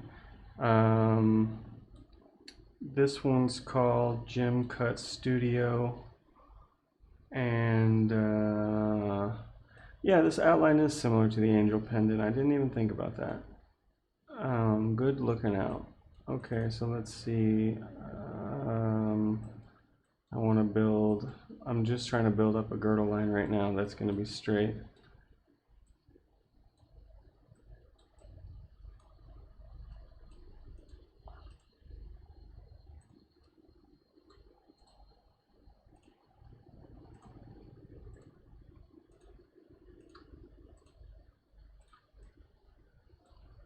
And then one more to go.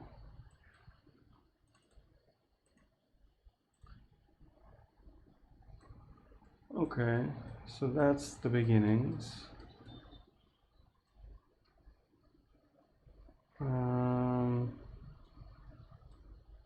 Now where do I want to go from there? I don't want to just do a normal step cut. So maybe on the second tier, I'm gonna get a little bit weird. And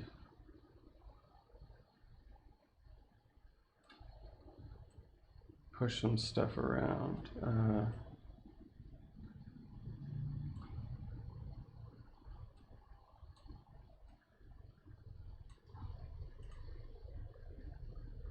Okay, it's kind of interesting.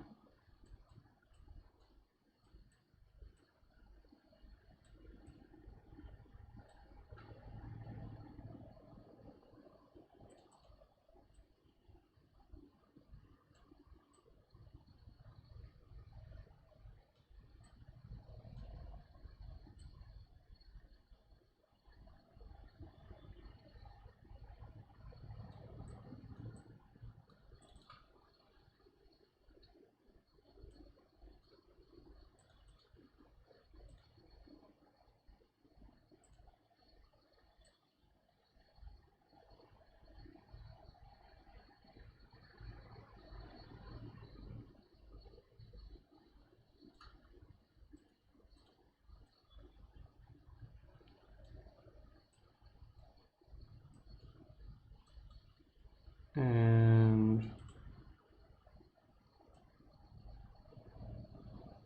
oh, I'd like to put one more star, but it's not gonna fit.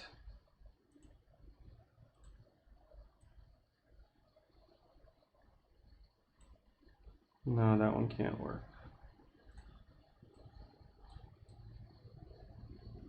Well,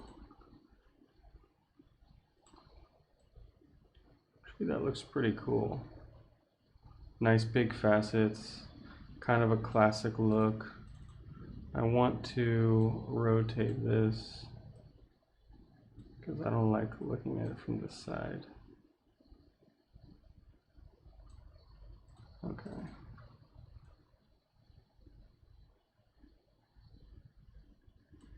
I could also maybe stretch.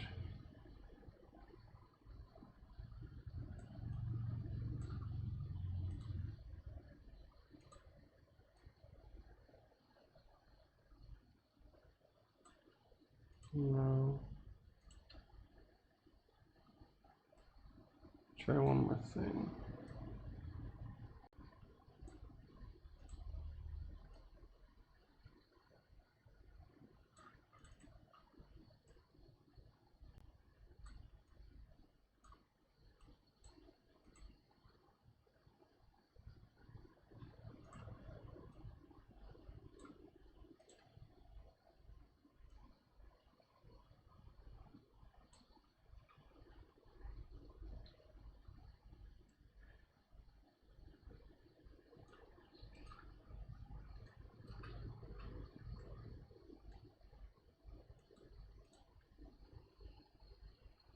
Okay, that's kind of interesting. I've never done it before. I'd like to be able to put one more facet in here. I don't really like,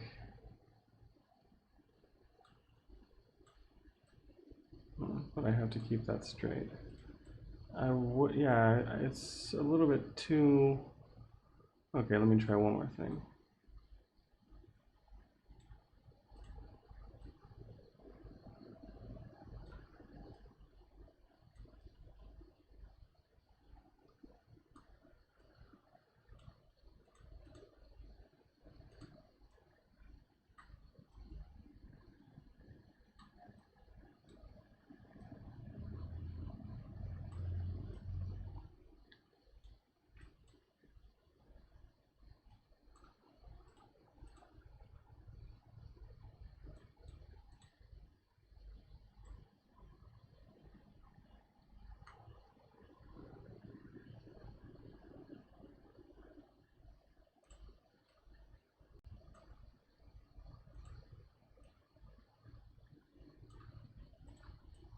Hey, that works. And that gives me, okay, yeah, okay, that gives me a little bit more what I wanted, which was another another couple of stars over here. Okay, so that's kind of a funky cut, something totally new. It's like sort of brilliant, sort of stepped with its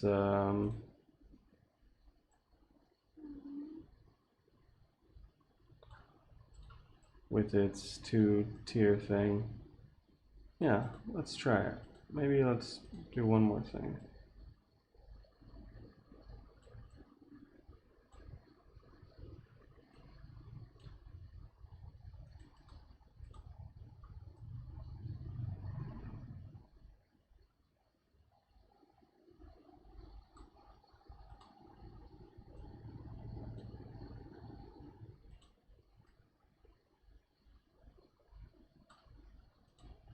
So I'm kind of just looking at my rendering down here and seeing, yeah, okay.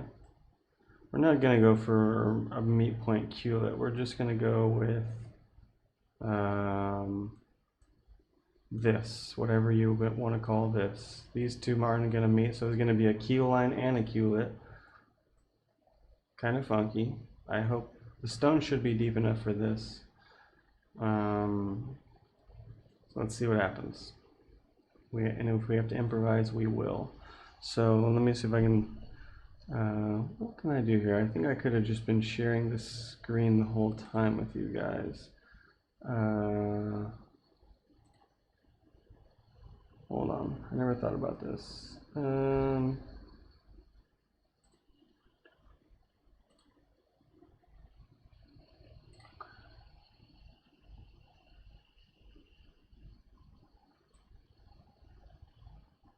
Yep, sorry, I should have been doing that the whole time.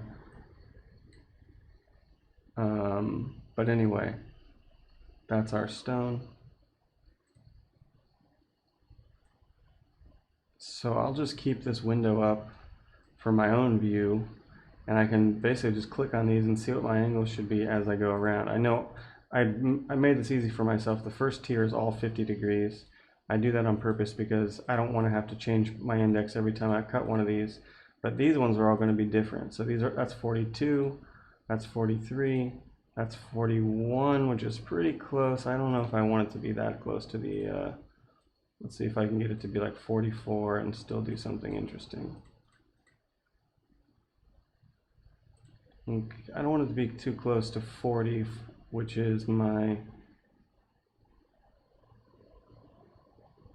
critical angle of amethyst. Let's keep it at 42.5 and live with, okay, that's interesting too. Looks like a frog. And my tilt performance now should be, yeah, better. Really bright when you look right in there. You're not going to get really high performance out of amethyst anyway. But okay, let's hide this. And we're going to go back to cutting. My glue should be dry now. And get my chat screen up here too. Okay, I haven't tried to do this with a chat screen and my cutting diagram screen. Let's see if this will work.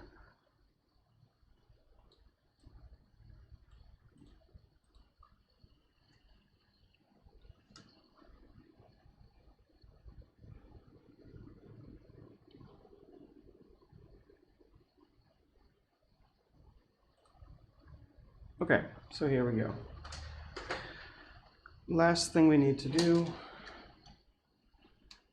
before we're ready to do anything is switch back. I'm going to go back to my preforming lap just so I can cut in that first angle real fast.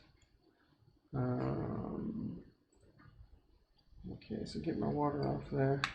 Yeah, I think we're going to be able to do the whole stone in this session. We haven't been able to do that before. So let me go back to my 240.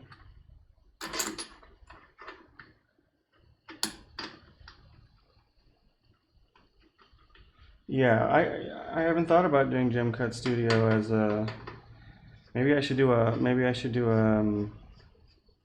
instructional webinar for that.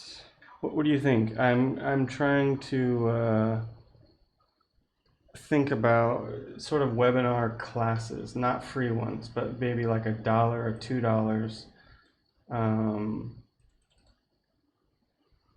Would you guys pay for $1 or $2 class on Gem Cut Studio?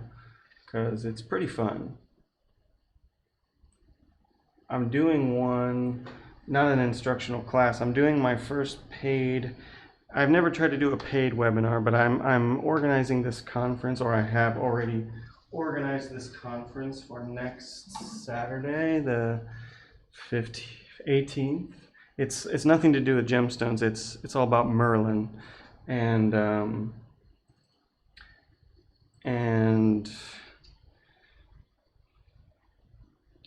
we have a lot of good speakers going to be talking about Merlin. If you're into Arthurian legends, you should check it out. theheartofmerlin.com is what we're organizing it through. Okay, so here's what I have to do. First of all, I have to put the feet back because I was messing with the feet while I was touching my table. Okay. Just want that to be back with the line. Oops. So my foot is back on 0. That's where I need it to be, so I know that I'm balanced. Now I'm going to go back to my girdle angle and double check that I'm Yeah, okay, so we'll look into this Gem Cut Studio class. That sounds kind of fun. I've never done a class on that. I talk a little bit about it in the faceting class that we do in the school, but we don't cover it, and I've always wanted to. Okay, so making sure that this, yep, perfect. 48. Yeah, that's good. So I'm just basically double checking that my alignment of the bottom facet is correct. I just push it on the lap and rock it on the index, and when I let it go, if it's on 48, which it was, I know that it's flat, straight. So now when I start cutting here, my index number should match what I just did in the software. So now 50 degrees. And basically, if I realize I don't have enough height, which I'm sure I do because this thing's pretty tall, if I didn't have enough height, I would go back into the software and pull that 50-degree angle down a little bit, maybe to 45, and then adjust the rest of the facets so that they would still come to the same points I wanted to come to. Okay, so we need water.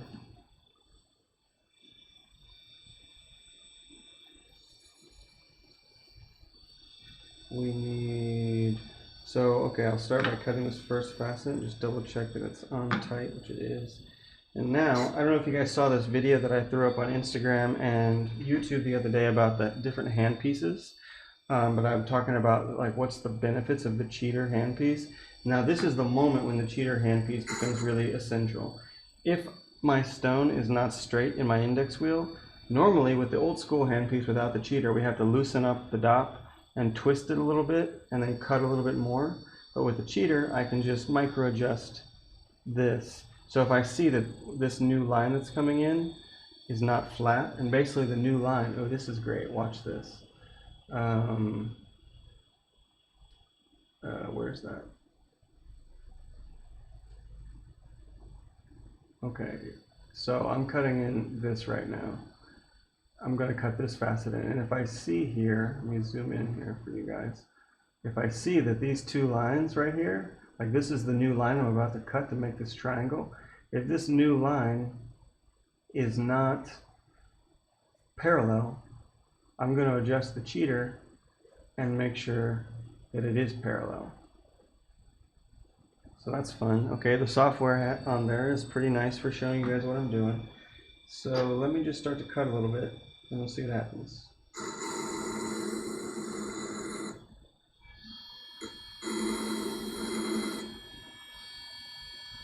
And you got to get kind of close before you can really tell, so I'm going to cut a fair bit here.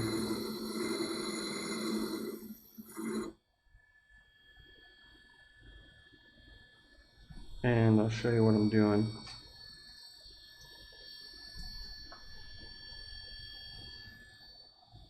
So this is my new facet. Let me see if I can do something in the software here real quick.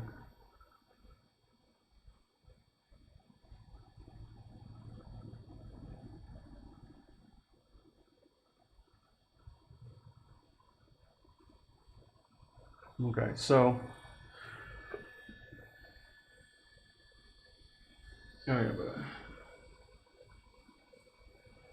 so we're cutting that little facet here, which is this facet here.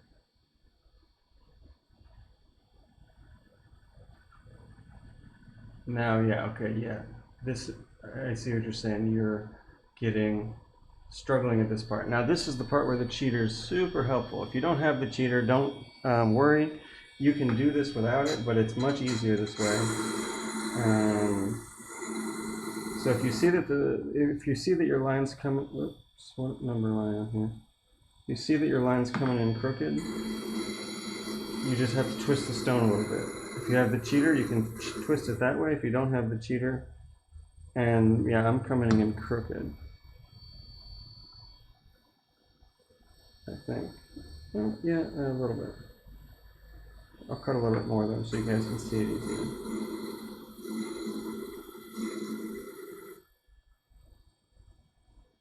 Yeah, it's clearly crooked. I hope you can see it on the screen.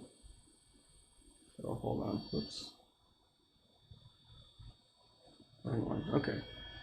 So try and show you what we're looking at now. Okay, that's pretty good highlight. This rectangle right there. Now it's hard to see and it's hard to get it perfectly highlighted, but notice how the top left corner of the box looks a little bit higher. So I'm looking at this line up here. It doesn't look symmetrical, but it looks like it's slanted up to the left a little bit. That means my stone is twisted this way.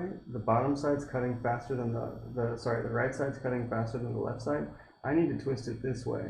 So I want to twist the stone just a little bit. So what I'm going to do here, I know that if I turn this right is tight.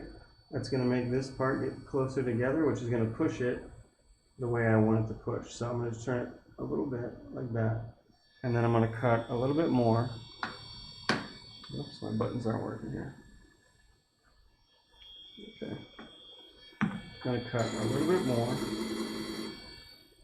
and see if that fixed it. Not enough. Okay, a little bit more. Cut a little bit. So it's good to do this while you still have a lot of room, because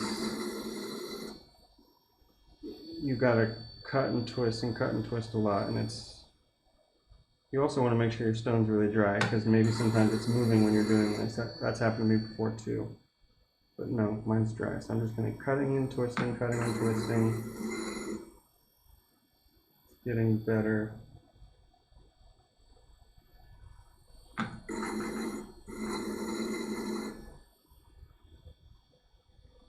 Okay, I twisted it many times.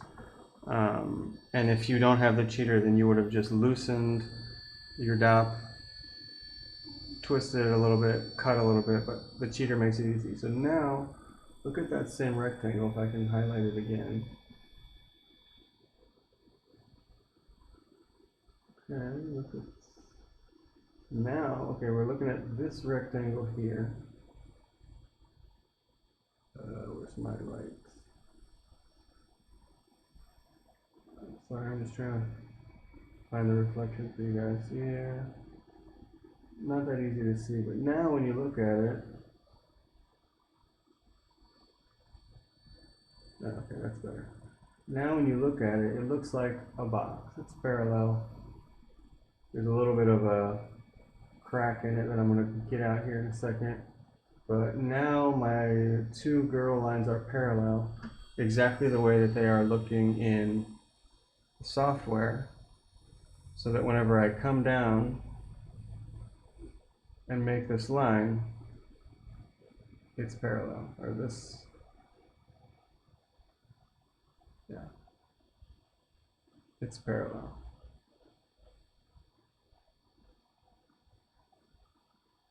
Okay, so let's do that.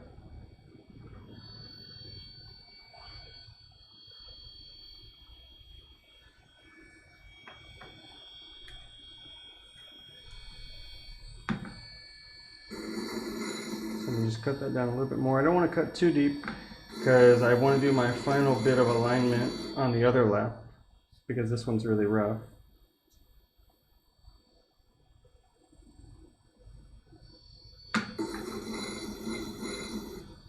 But I don't want to leave too much space because the other lap takes too long.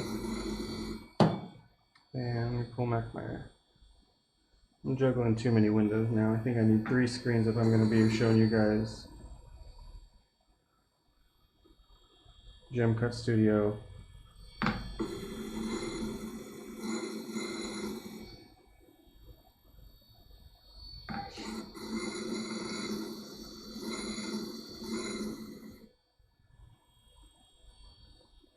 And I keep looking at the same time, because maybe as I get closer I start to see even better if my alignment is perfectly on or not. You want it to be perfect.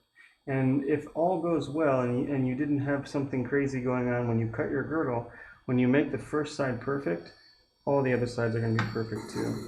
Now that my rectangle that's cutting is getting smaller and I'm checking it with the loop, I'm noticing tiny inconsistencies in the parallel lines, so I'm just adjusting my cheater as I go. This is why the cheater is helpful, because it's really hard to make super subtle adjustments if you're unscrewing the dop. Okay, now it looks pretty much perfect. I'm going to scrape off some of the super glue and just make sure that I'm not deceiving myself. Yeah, okay, looks good.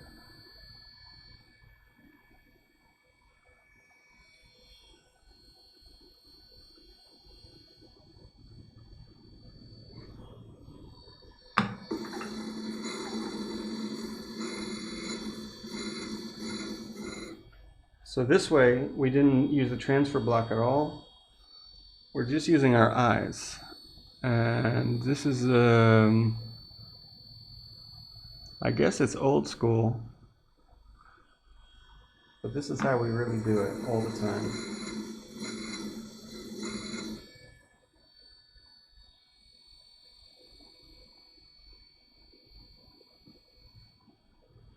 Okay.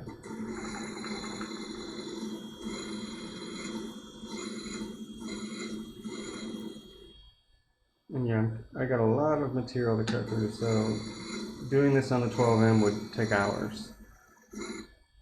Even here, it's pretty slow. So, okay, my girdle's real thick right now, but that's fine. I'm going to go around and do the rest of my facets.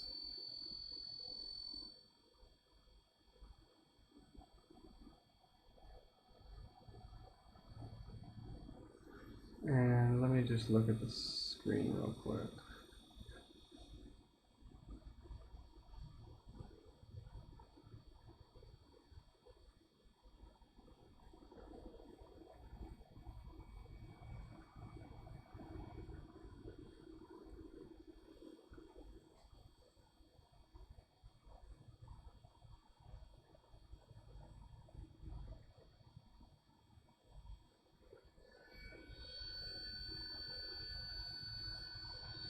Okay.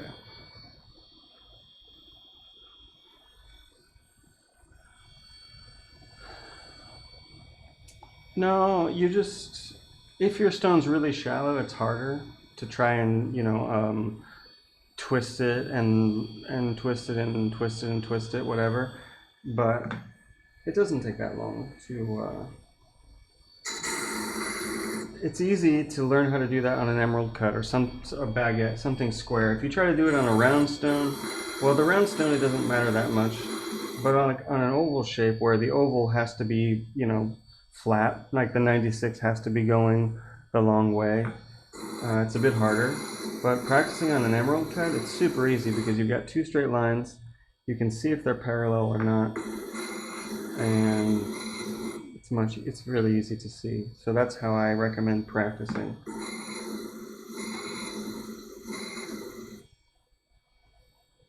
Okay, now let me show you guys what's happening here in just a second. I'm cutting my second facet on the bottom.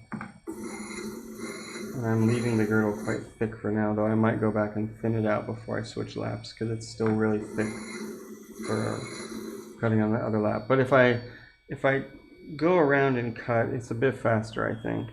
So let's check out the close-up view.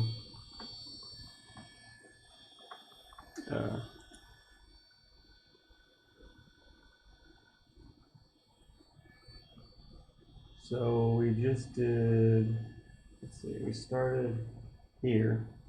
That was the first facet. Oh, where are we at?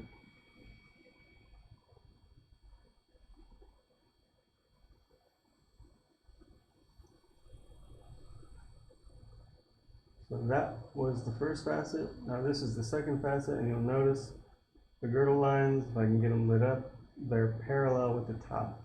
So I'm just going to go around and do all 1, 2, 3, 4, 5, 6, 7. So right now it looks a bit weird because only 2 of them are cut, but you can see that line that's getting made there is looking pretty straight, and the girdles are straight. So I'm just going to go around and do that on all the other sides, and it's going to look kind of pointy.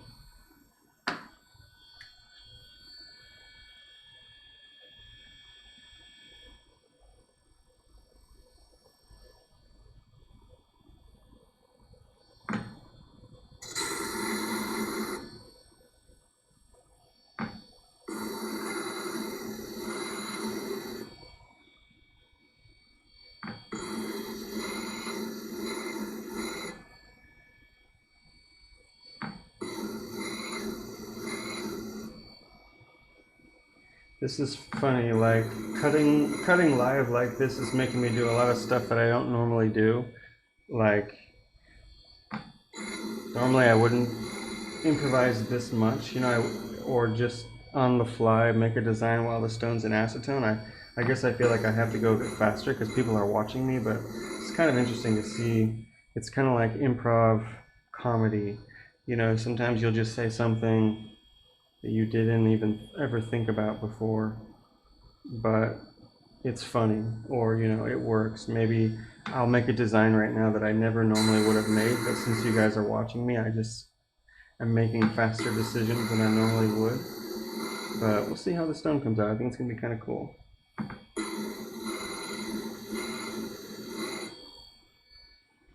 It's kind of a good challenge for myself. Yeah, because I mean, really,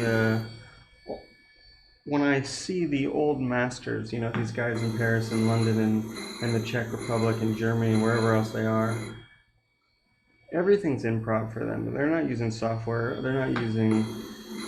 I mean, they have designs in their head, but everything's built visually. Now, for me, I'm still going to use the software because I've got it and it makes life easy. But you know, you have to. You kind of want to have to combine those two worlds of um, like software diagram cutting and just looking at the stone and understanding the stone cutting. And that's kind of where I'm going, the intersection between those two. That's where I hope I'm going.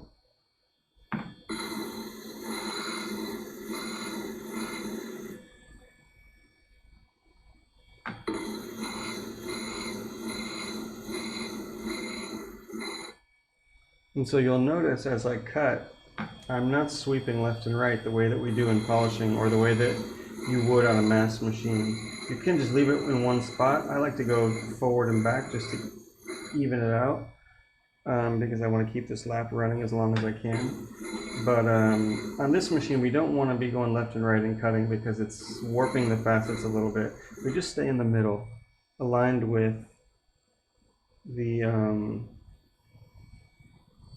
the with the central bolt. Okay, and then what's my last one? 12.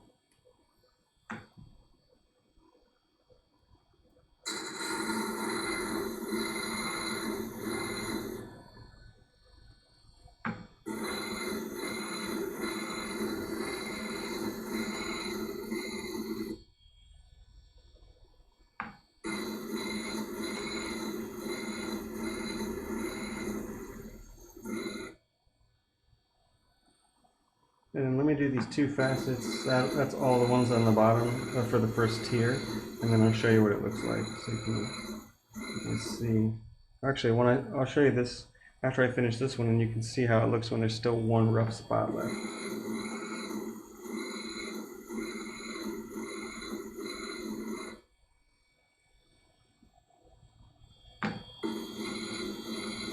So I'm just cutting them down to about the same depth. I don't really care if my line's straight right now because I'm going to cut deeper later. So check this out.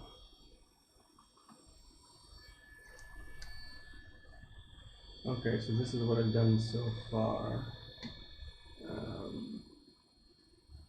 If I can get it to focus.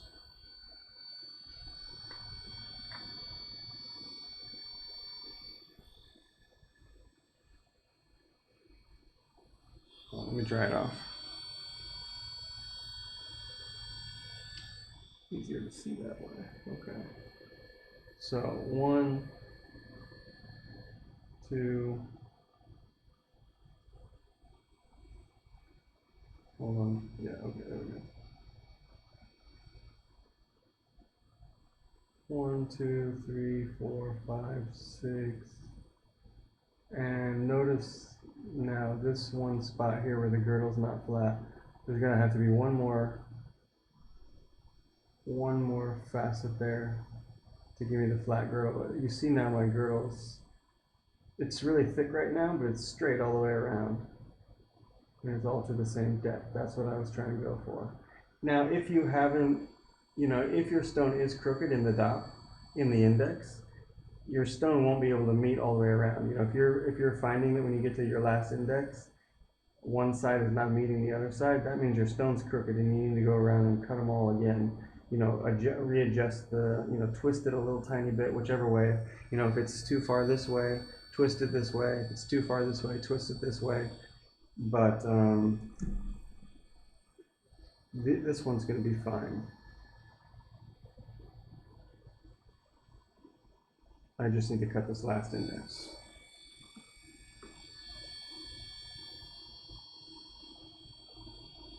And that's at 84. So again, I'm just doing everything by eye. I'm making sure my girdle's straight by eye. I'm adjusting it by eye. I'm cutting to the depth I need by eye, so I'm going to be changing the height of the depth of each index. Because who knows, if my stone's not perfectly centered on the dot, I have to cut deeper on one index than another. And since this is an asymmetrical design, I have to do that anyway, because some sides are closer to the center than others. But it doesn't really matter. All that matters is if you look at it and you see, okay, now it's straight.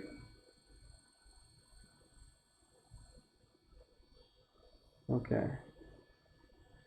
Now I got every facet cut, they're all straight. I'm definitely not going to have any problems with, you can see here, it's pretty pointed already. It's not 100% to a point, but I'm not going to have any problems with my depth, especially when I cut my girdle a little bit thinner. So I'm going to cut my girdle a little bit thinner now, just so I don't waste time on that other lap.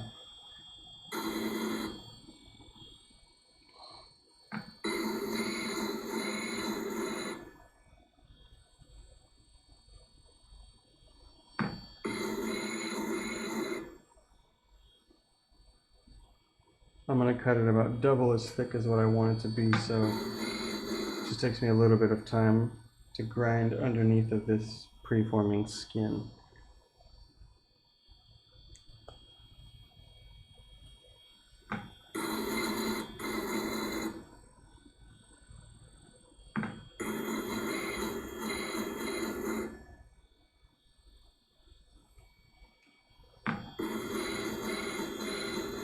And then I'll do my final balancing.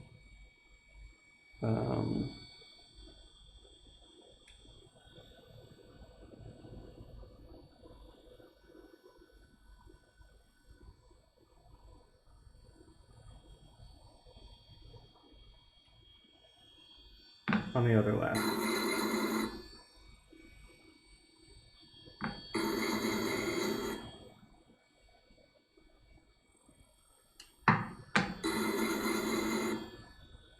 So I'm just cutting everything a little bit deeper to save time.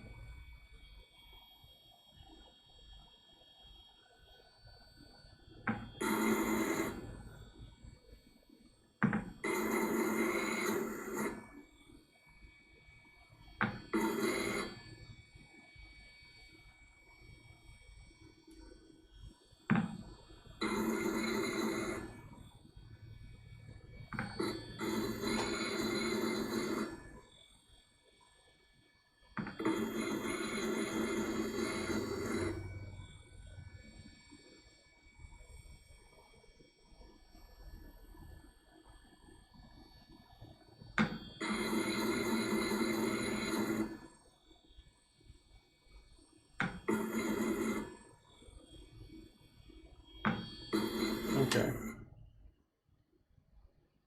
Good. Girdle's pretty straight all the way around. And I'm going to do my final girdle balancing on the 12M, because then I'll be ready for polishing already and I won't have to.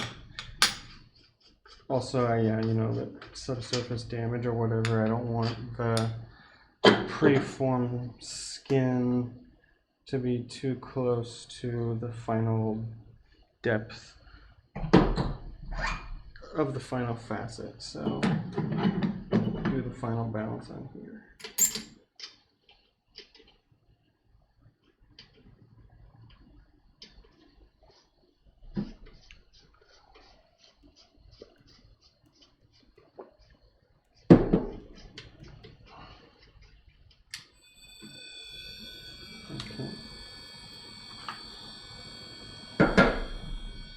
So same thing. So let me show you where we're at now.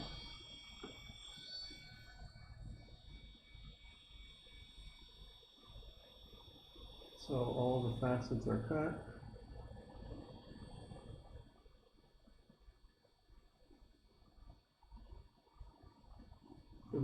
For the first tier, my girdle line is straight.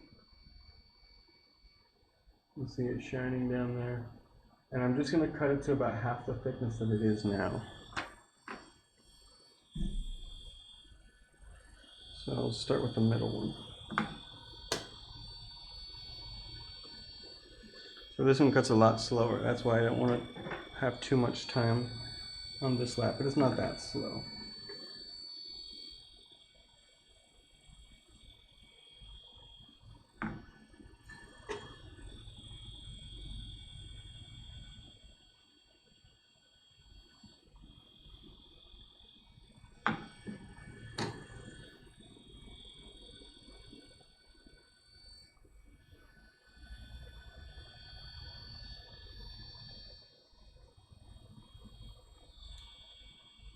I'm just doing my final check to make sure everything's parallel. And it looks good, okay.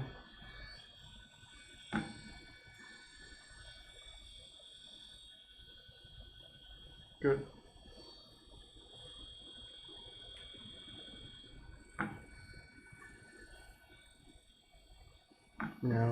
Now I want to be careful because I don't want to overcut. I don't want anything going deeper than what I want it to be. And I want all my meat points perfectly lining up with the girdle meat points.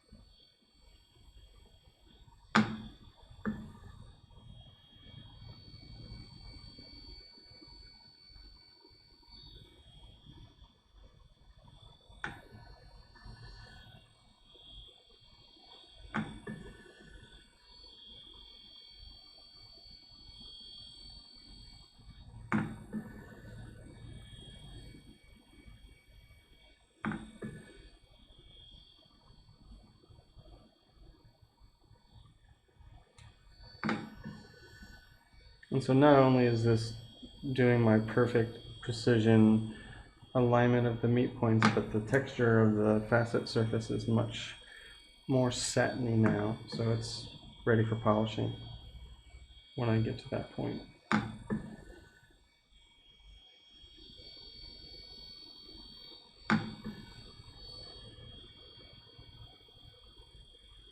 Okay, 2 more to go, and then this tier is done.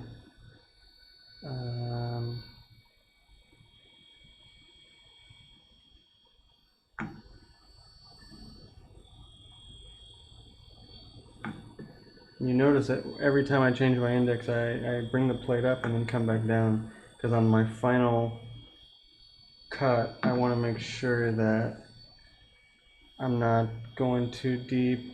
I'm not cutting at a weird angle because my plate's too low, so I'm adjusting the depth for every index, and that's a good habit to get into.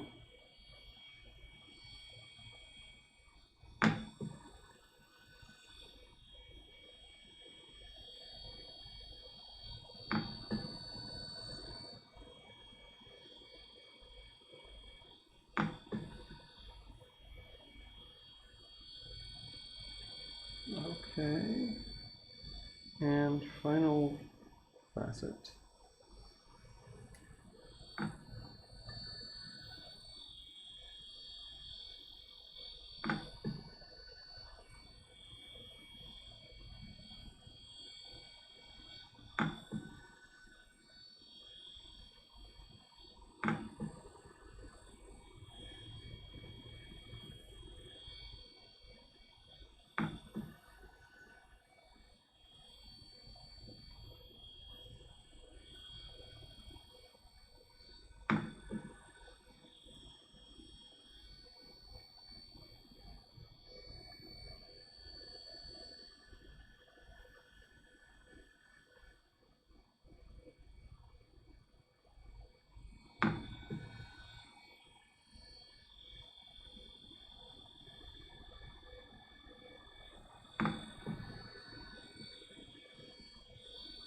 Okay, now I'm coming to my last intersection, so I'm just double checking all my meet points, seeing if my girdle line is even all the way around, which it looks like it is.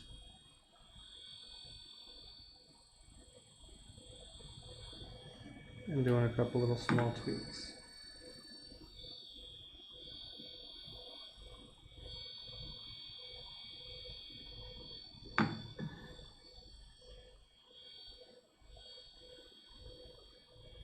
Okay, so let me show you where we're at. We're ready for the second tier now.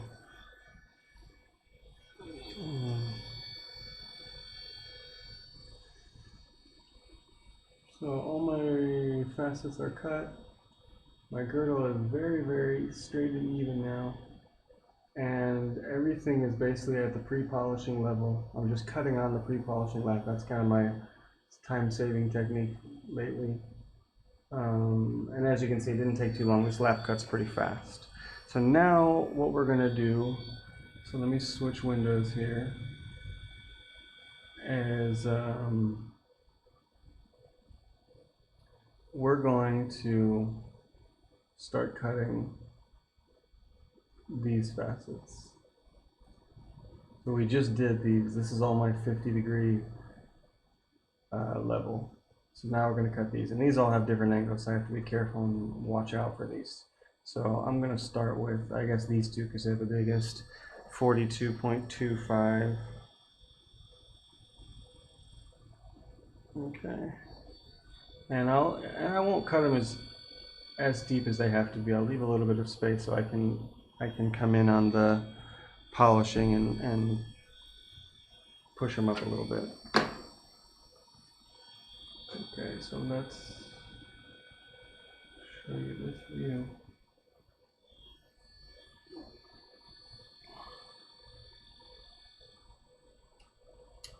And so these ones I gotta be very careful because they're probably gonna come in pretty fast. They're not very big.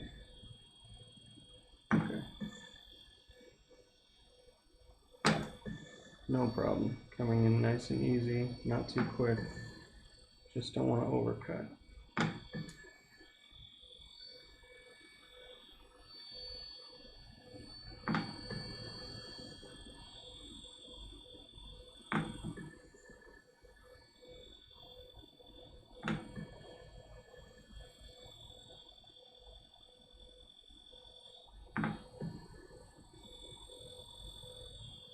So I'll do the first two and then show you guys what it looks like.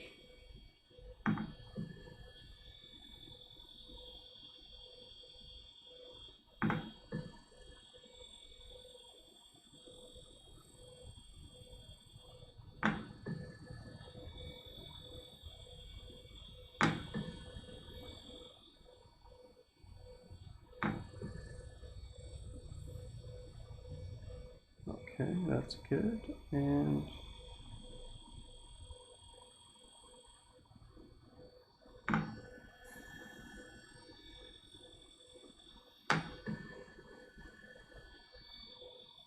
so basically the number one thing I don't want to do is overcut. So that's why you see me checking a lot. Just cut a little bit. Once you have a feeling for the speed, I don't want to take any chances because if I overcut on this weird design, yeah, you know, just have to start pushing stuff around to get it back, and I don't really want to do that.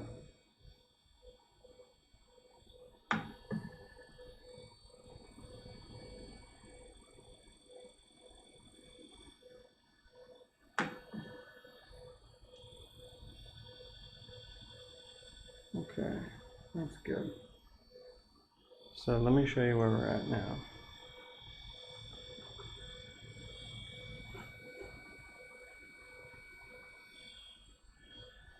So I just did notice a small triangle, yeah, at the bottom here. And there's another one here. Not that easy to see when it's this side, but yeah, you can kind of see right there. The top triangle and the bottom triangle. So I just cut in this top triangle. Bottom triangle is my original 50. And so once I put all the other facets here, it's going to look like how it looked in the software.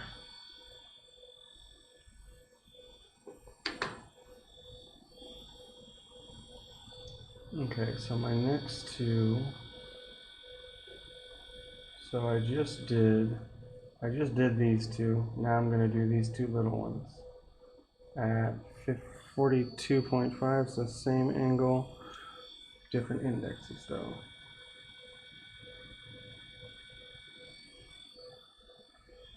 So 19.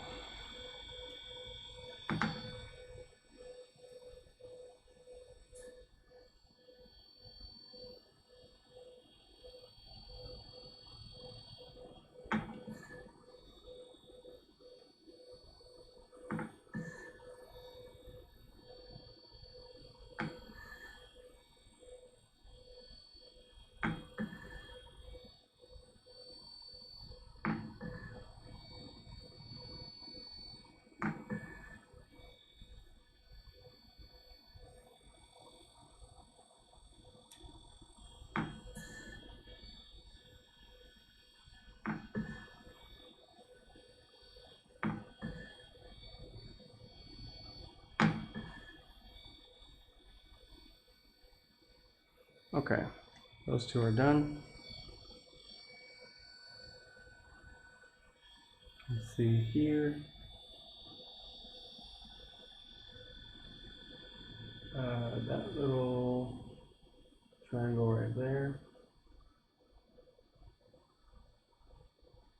And now I'm going to come and do a third one.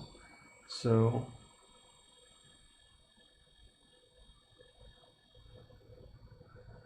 I just did these two, now I'm going to do these two. So I'm going to change to 43 and some change.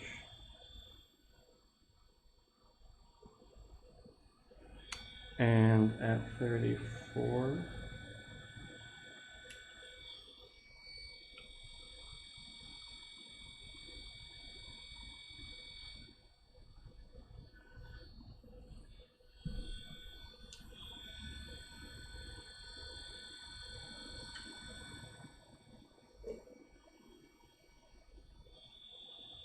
And okay.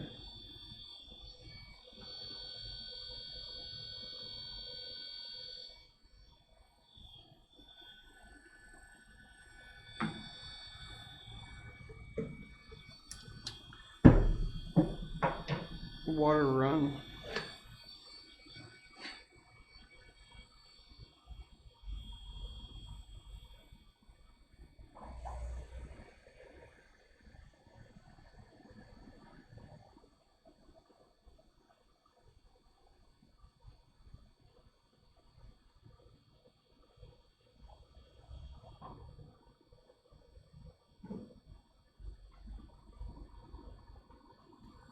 So I upgraded my water thing the other day. This is my normal water tank, and I put this blue thing on here because now I can put this giant tube that goes inside of here, and it's super long. You know, it's this long. Can't really show you very well with this close-up thing, but I need to glue it. The PVC. I need PVC glue to glue it, and I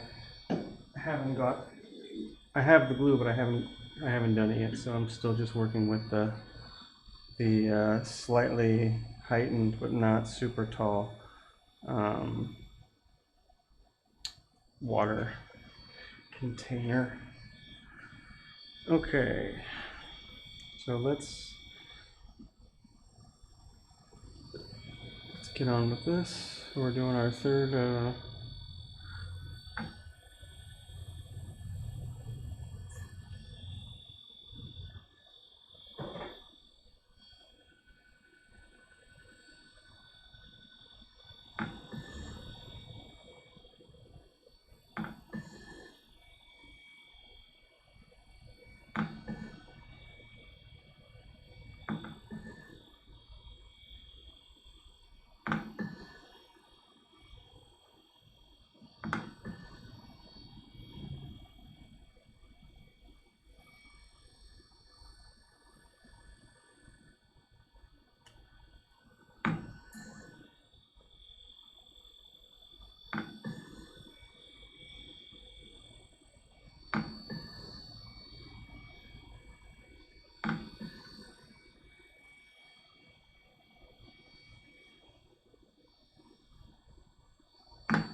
Okay, and now I just have 2 more facets to go and the whole cutting of the stone is done.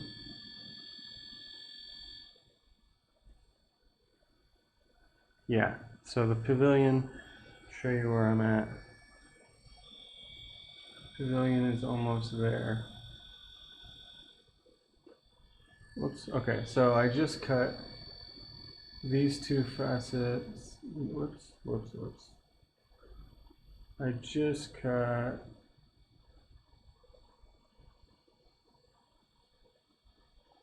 these 2 facets.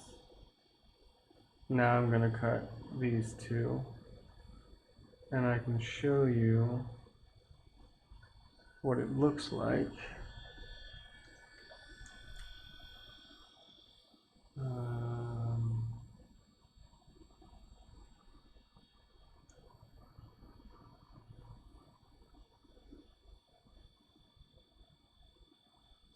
It's a bit hard to see in this stage, but you can see that there's triangular shapes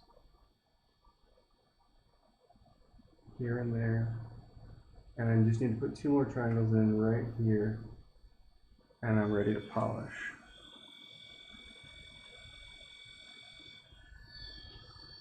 So 41 and 55.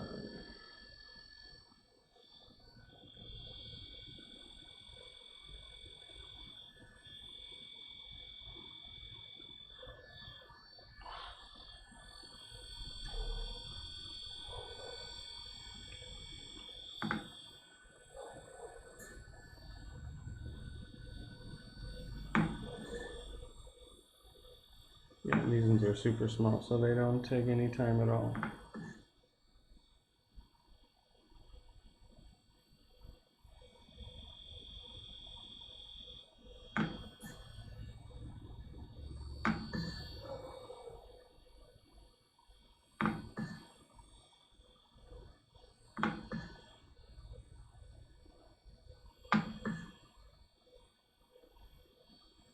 Okay, so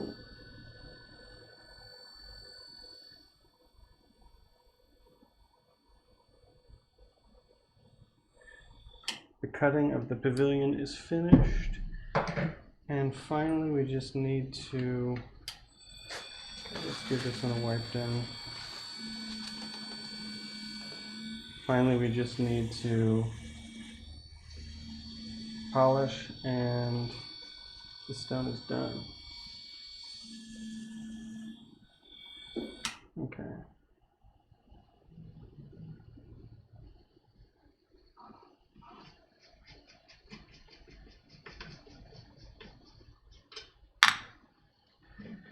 So going back to my pewter lap.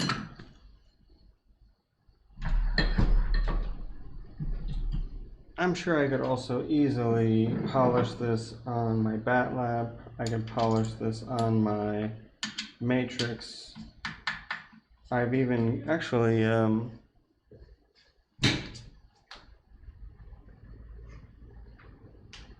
forgot I had this. I just bought a dark side while I was in Tucson. Why don't I try that? I haven't even used it before. So the dark side, everybody says this is the bomb for amethyst. So why don't we try it out? Let's see how it compares to the pewter lap.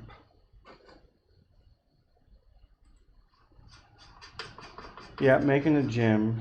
So I'm almost finished now. And this is what it looks like. Let's show you the close-up before I start to polish. Once I start polishing, I think it's going to be easier for you guys to see all these intricate things that I've put in here, but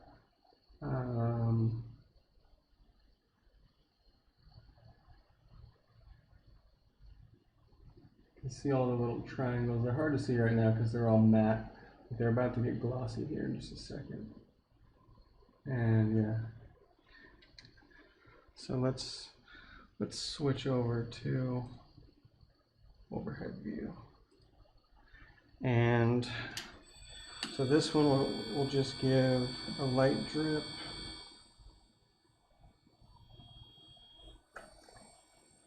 Just enough to wet the lap.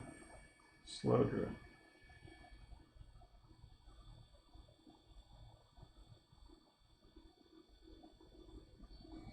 We'll put a little bit of that zirconium oxide stick. We're going to go back to 50 degrees and just do all my first tier facets first. And this should pretty quickly I'll be able to show you guys how shiny it becomes.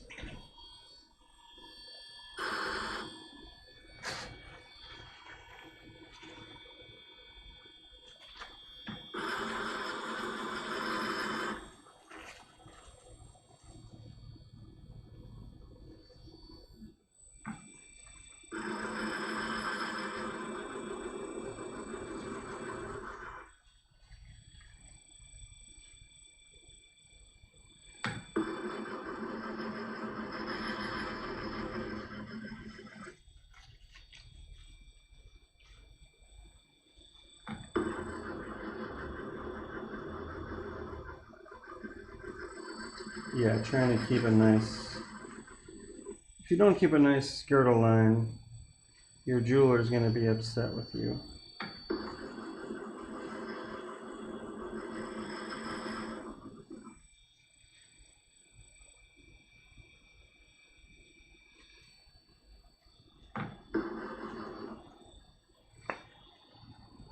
And this one's brand new, so I want to load it up pretty good.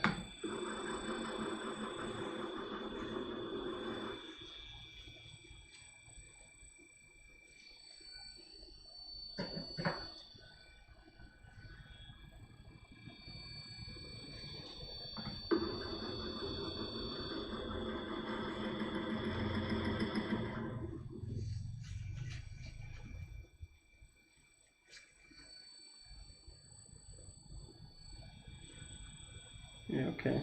Just a little bit of lines to get out.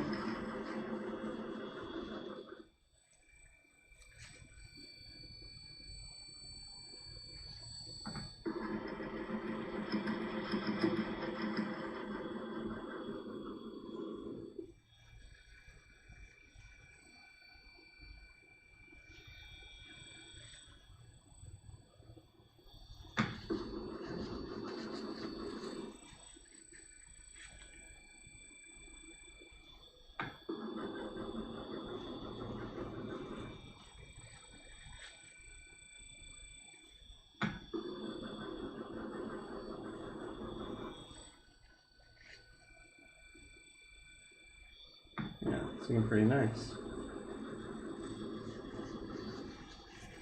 I'm not sure if I can really see any advantage or disadvantage between this lap and the pewter one that I was using. And I don't think they were much different price either.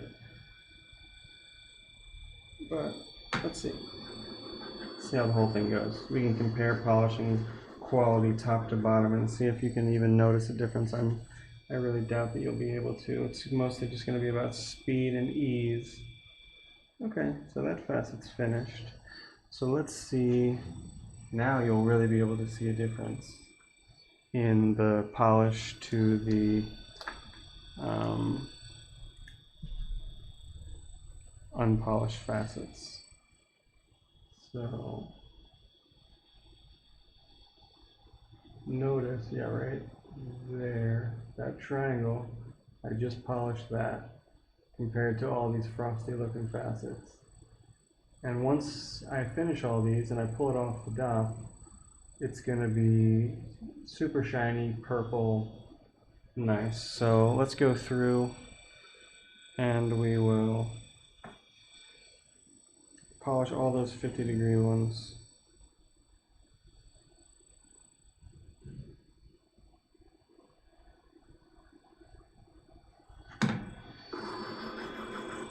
And once I have my plate at the right height, I shouldn't really have to adjust it anymore.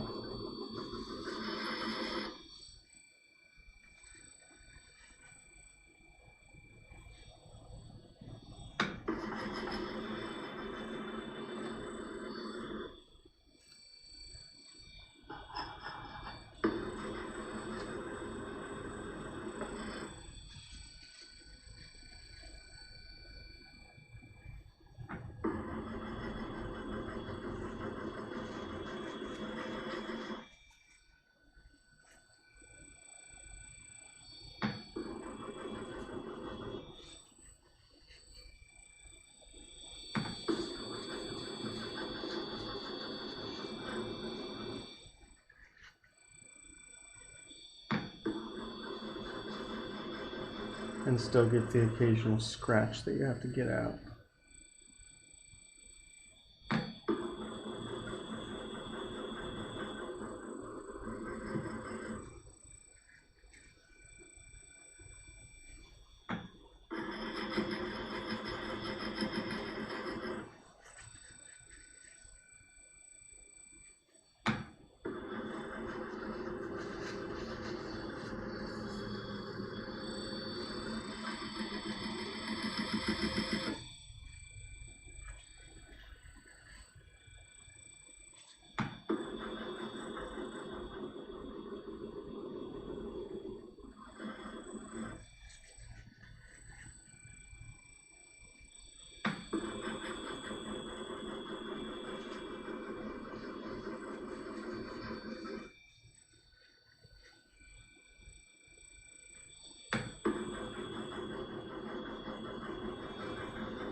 This one had a bit of a scratch in it that I'm just trying to get out.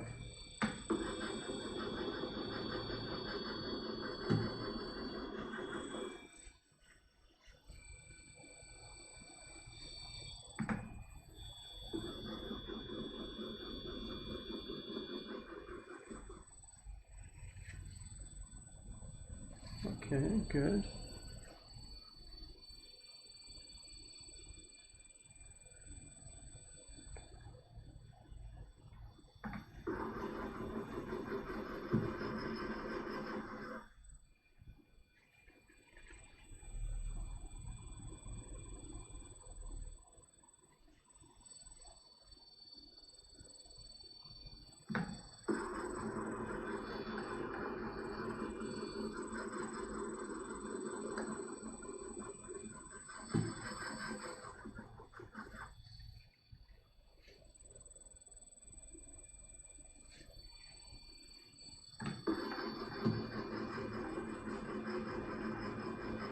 And I'm just doing tiny adjustments as I go. If I see that the whole facet's not getting polished at once, I might do a super minute adjustment on the cheater or on the plate just to go slightly up or down, slightly left or right. And then just make sure that the whole facet's flat.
No, the dark side's just it's just a surface. You have to put something on it. So I've been putting on this the zirconium oxide stick.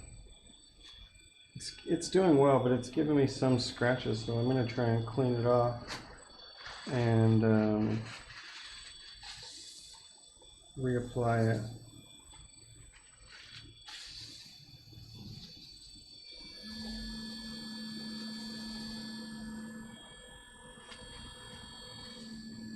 And I'm just cleaning it with water.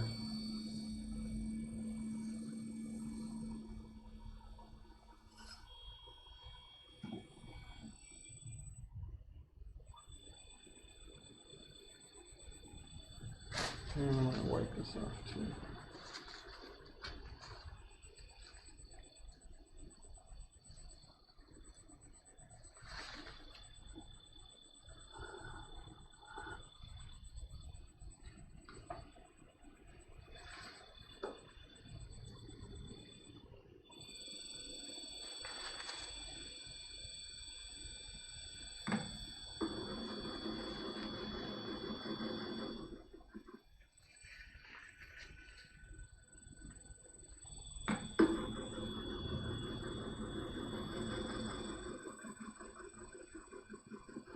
Yeah, you can charge it with different stuff. All you really need to do is wipe it off. You don't even have to do like a deep cleaning or anything. You just need to get all of the oxide off. It's water soluble, so it's pretty easy.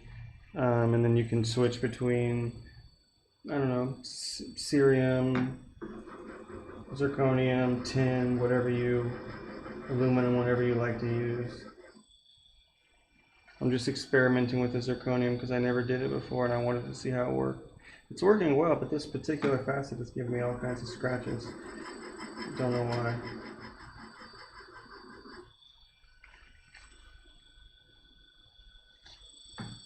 Just trying to use different parts of the lab or different speeds and see if that helps any.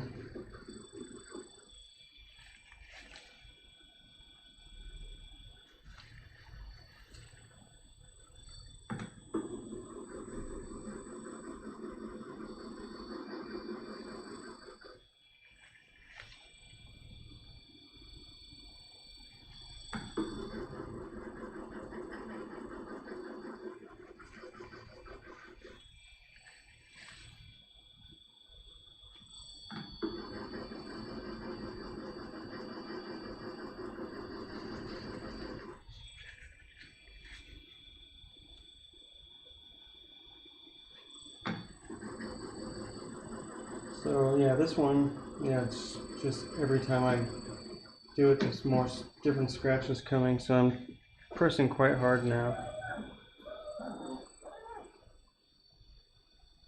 Well,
get her, Maya.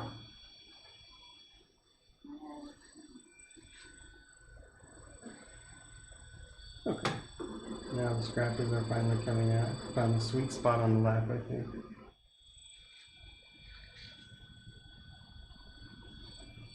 And I'm trying to find out the perfect water balance as well. If on the oxides, if you have too much water, even on the stick, it doesn't really work very well. And I've got it on about the slowest strip I can get, and that seems to be doing the trick.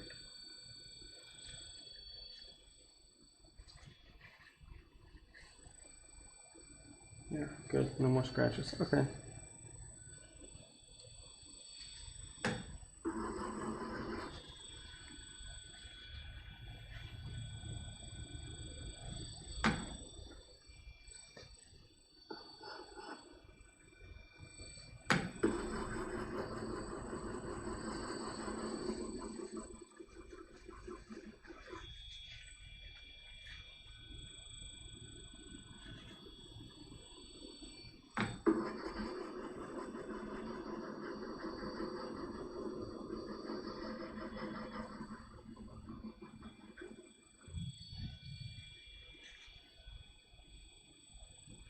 So have you guys been able to check out any of these webcasts that have been, or these webinars that people have been doing?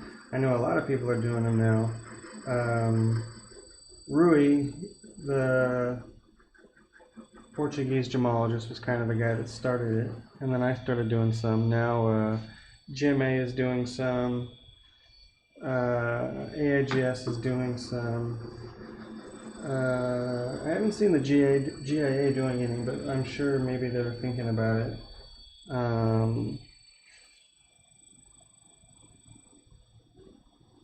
But yeah, we've been having fun. If you guys haven't seen any of the webinars, I have a schedule posted of the ones I'm doing. I'm doing quite a lot this month now because I started to ask some different people if I could interview them for webinars as well.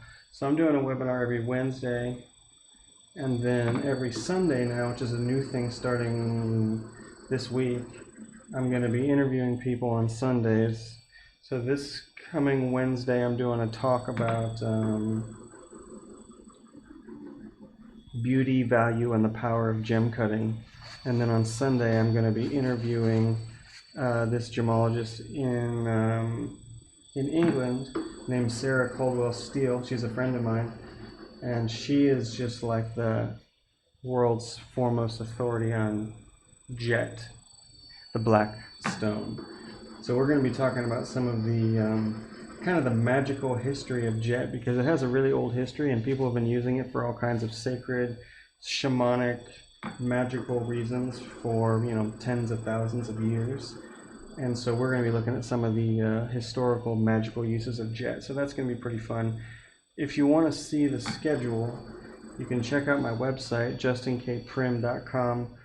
There's a page on there called Talks, and I'm trying to keep that page updated with all the confirmed speaking engagements that I am making while we're all locked up in the house and can't get out. So if you're free or you're bored or whatever, come by and join us. They've been pretty fun so far. Everybody's have been fun, not just mine. Check out the other ones too, because everybody's, you know, we're just trying to share what we know at this time whenever we can't go outside and talk to all the people and do our normal classes and stuff.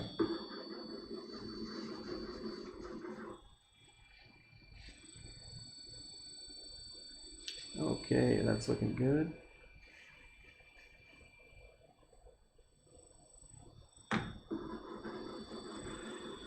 Yeah, Amethyst is slow going. It works. The polishing comes out nice, but it's feels like it takes a long time.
Oh yeah, you should. They're fun.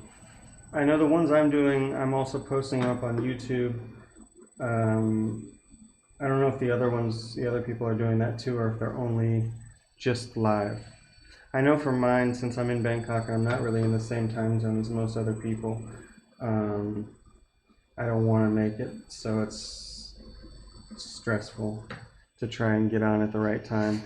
I'm trying to do it at a time that works for everybody, which is 9:30 Bangkok time, which is 9:30 in the morning Chicago time, and it's also 3:30 in the afternoon London time. So that kind of works a little bit for everybody. The Americans have to get up a little bit early, especially in California. It's quite early in the morning. But it's fun. Okay, this thing's starting to look like a gemstone now. Let me do 2 more facets on here, and then I'll show you where I'm at. That'll be the first tier done.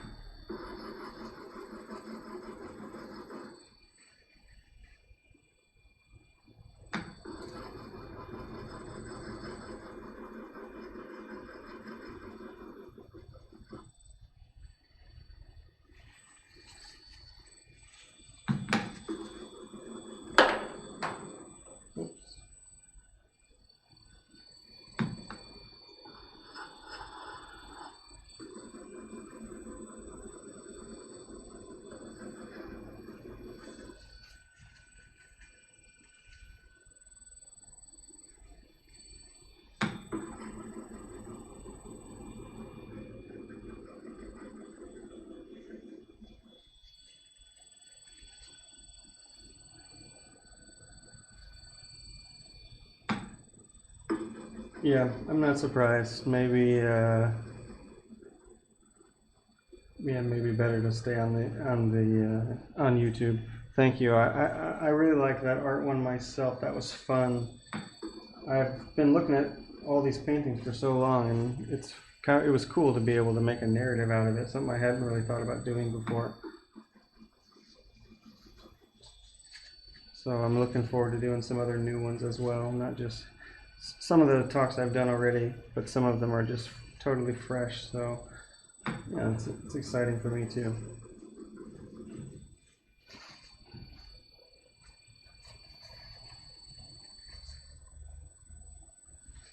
Okay, one more for tier 1, and then I'll show you where I'm at.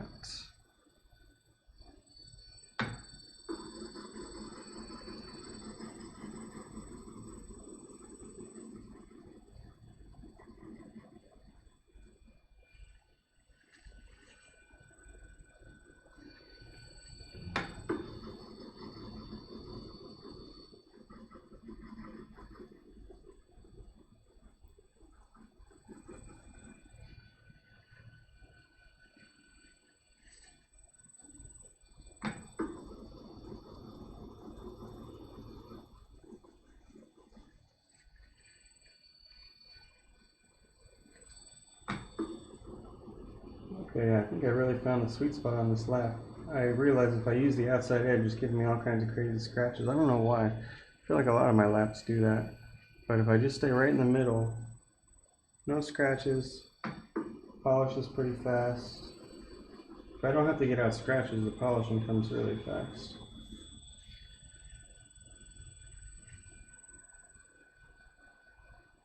A little bit more.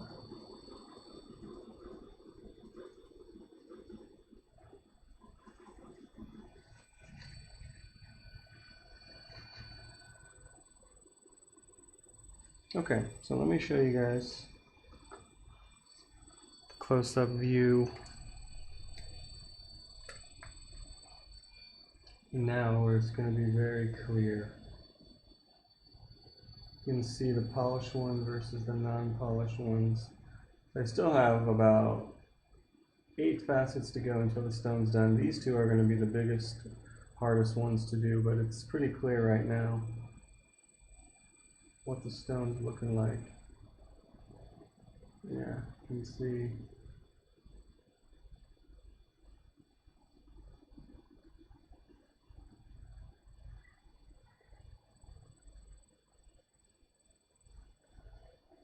So now we're going to go to the next tier. So we'll start with the back side.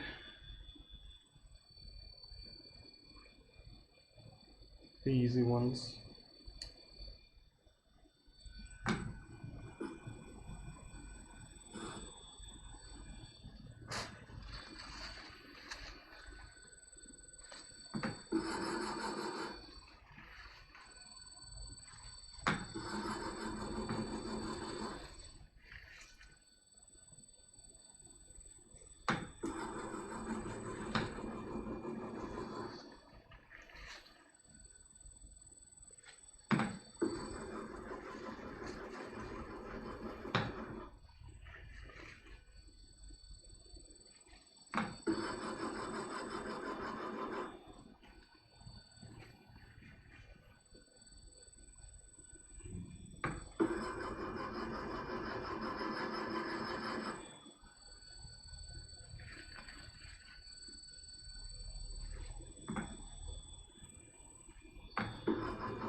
Index gears, pretty much most stuff's 96, but I'll use an 80 index if I'm going to do a 5-sided shape.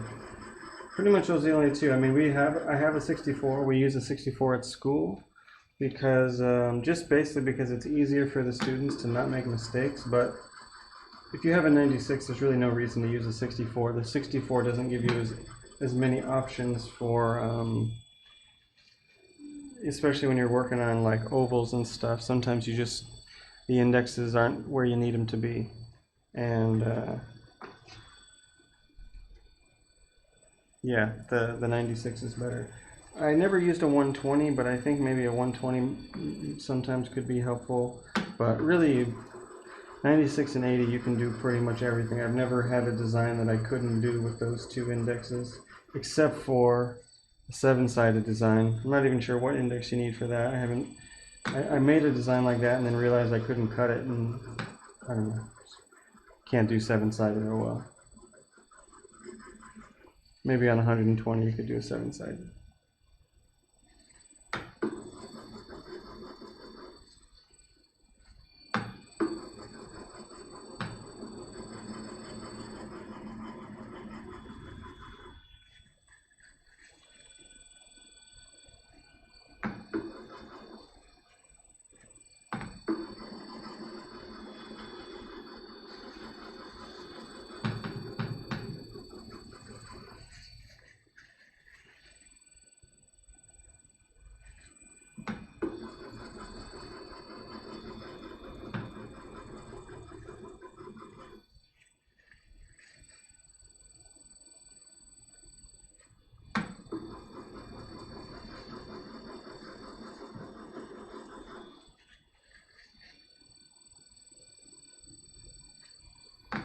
Okay, it's looking pretty good.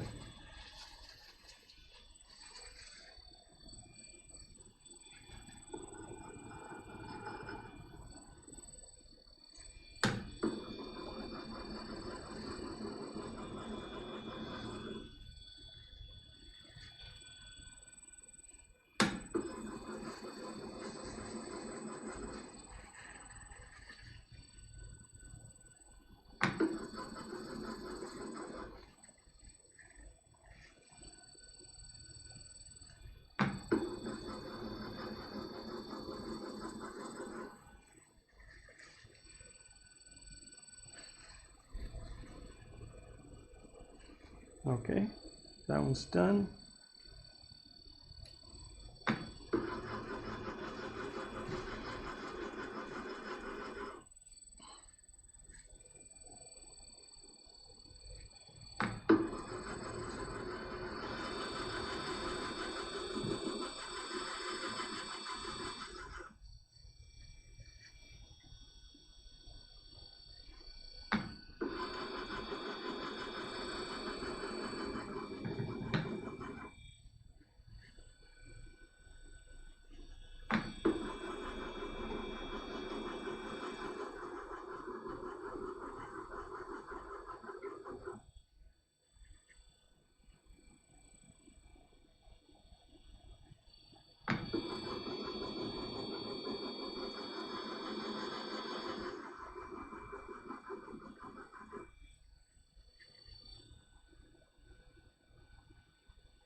So it seems like if I speed up to about 600, polishes really fast, but it won't get all the scratches out. And then if I slow down to 300, I can finesse all the little scratches away.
Okay.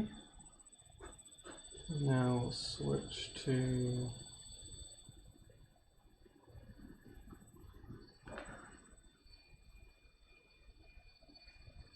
yeah, I can start to see now. It's starting to get.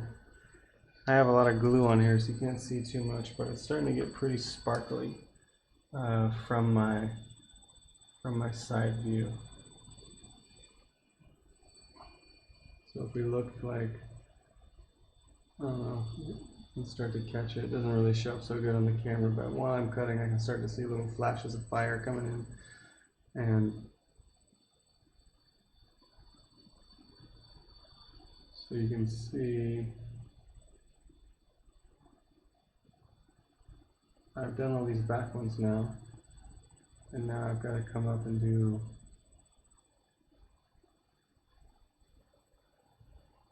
the frosty ones. So I've only got 6 more facets to go, but these 2 in the front are the biggest ones on the whole stone, so it might take forever. But slowly, slowly.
Okay, so I sped up a little bit, and it seems like actually it's doing pretty good like that. It's polishing faster, no scratches, not so many scratches, a little bit.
Okay, it's coming along pretty nicely.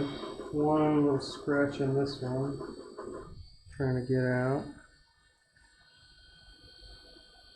It's coming along.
Okay, 4 more to go. Almost there. So I've done these two, I've done these two, now I'm going to do these two. Same angle, makes my life easy. So it's 19 and 77.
Let's see how fast I can actually go.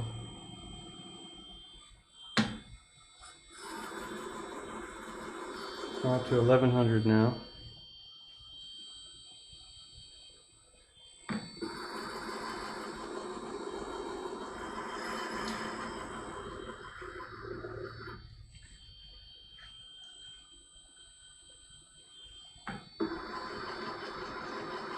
Still seems to be working pretty well. A lot of people say you have to polish quartz slow, but maybe it's not true. It seems to be working better for me faster.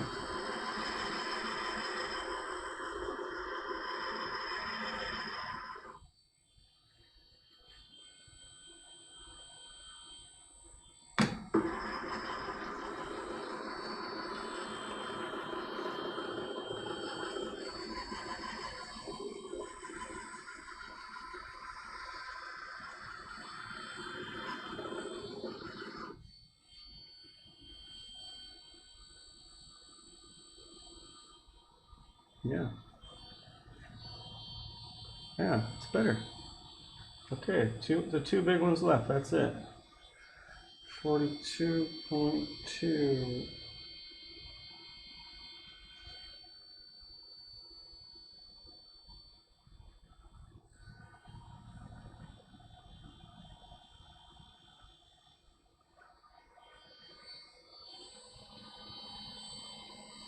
Now I'm at 1200. Let's see if it'll still go.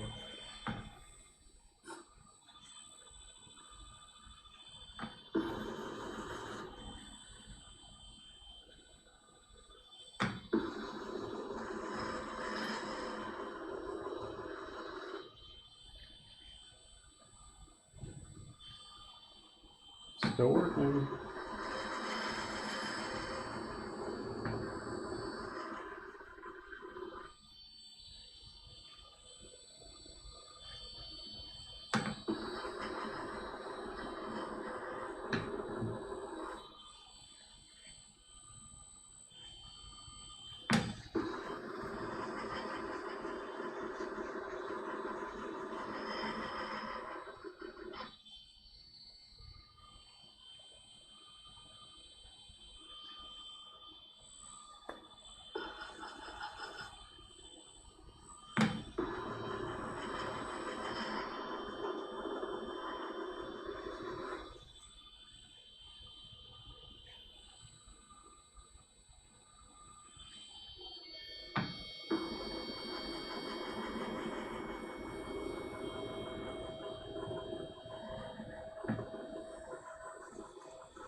And the biggest facet definitely has a few scratches in it, but they're coming out pretty quickly.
The quartz is funny because it polishes so slow that you can really watch it get deeper. You know, you can see the scratches slowly getting less and less deep until eventually they're just gone.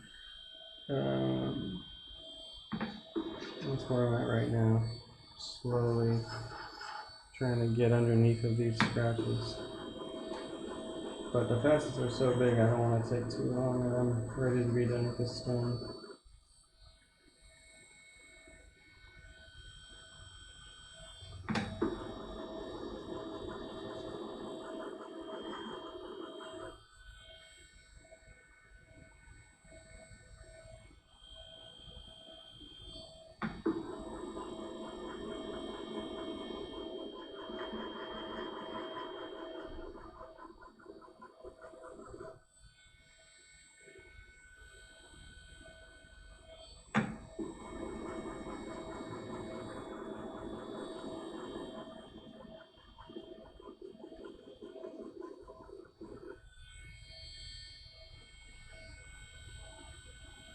Boom, that one's done. One more to go.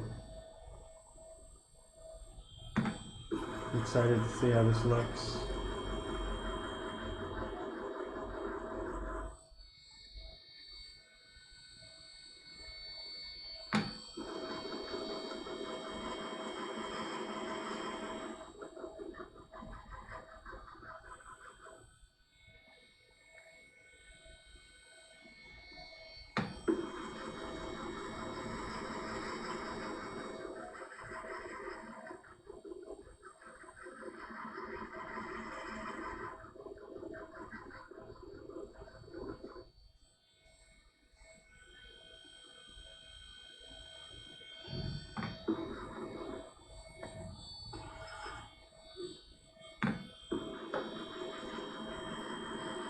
And I'm definitely seeing some purple flashes here as I'm cutting. I can see them popping up through the table, through the crown side, even with the glue.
Almost there. A few scratches to go. And we're done.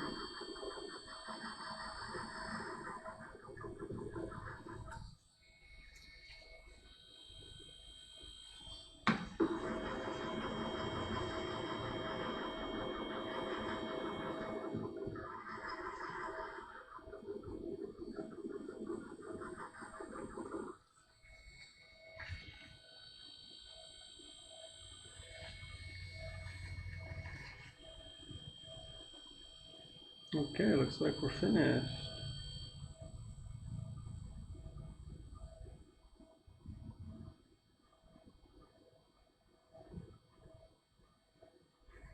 Okay, so let's check it out. So I'll give you the last look on here.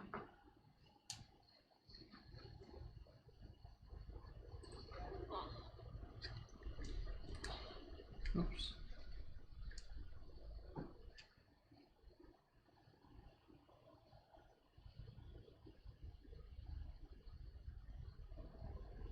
You can see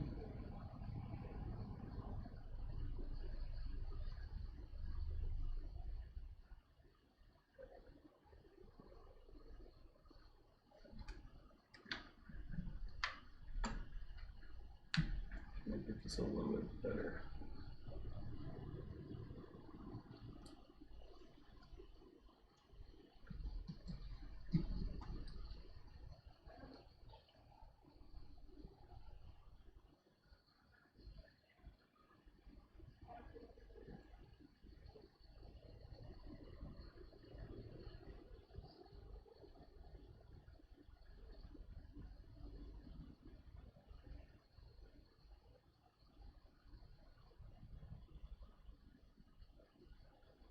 So we got lots of little triangles. So this should be pretty bright, pretty brilliant. Everything is above 42, which means we've got a couple extra degrees of tilt angle for the amethyst. So let's come back over here and take it off and see what we've created. This is, to me, my favorite part, seeing how it turned out, seeing if we did a good job, especially on this one where it's all improvised. Never done this before. So we're going to heat up the dop so that the super glue gets hot and releases.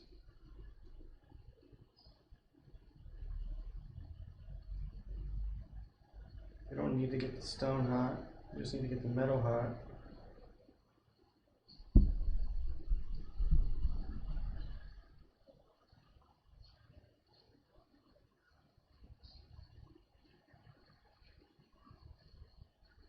And then you can try and, once it's hot enough, it'll just wipe off.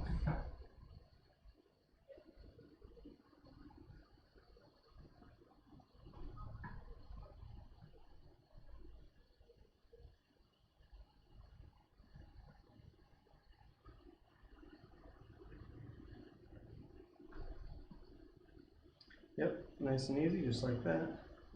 Just gonna take it off. It's really hot, and dop is also really hot.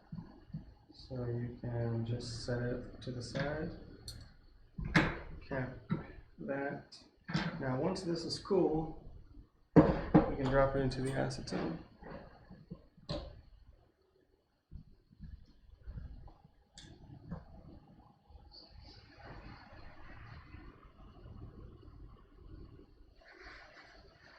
So yeah, basically as soon as it's not hot to the touch, because you don't want to shock it. You don't want it to get too hot, or I mean, go from hot to cold too quick. So, and then once it's in the acetone, it takes about a minute to be done.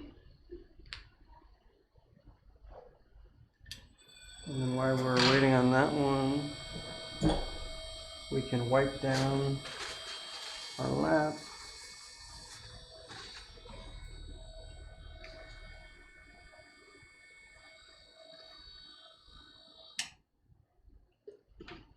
And put it away.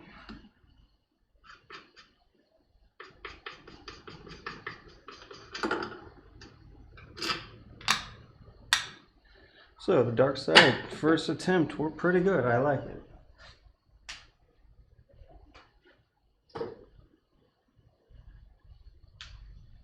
And then I'll give my machine a little rinse off. I'm trying to be better about keeping this cleaner in here.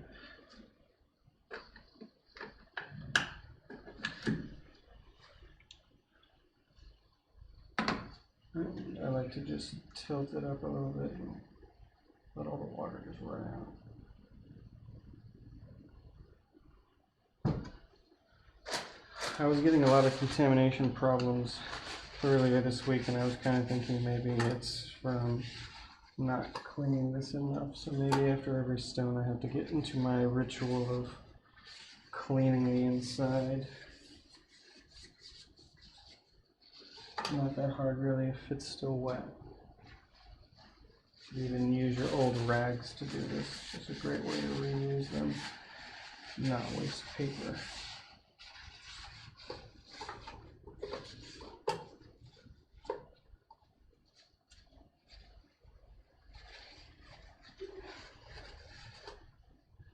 Okay, that's clean. Done with this one for now. And let's come back over here and see what's going on.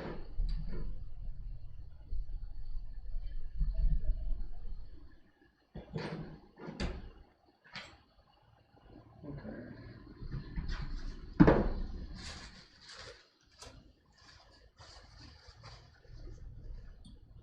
Let's see if all the blue came off.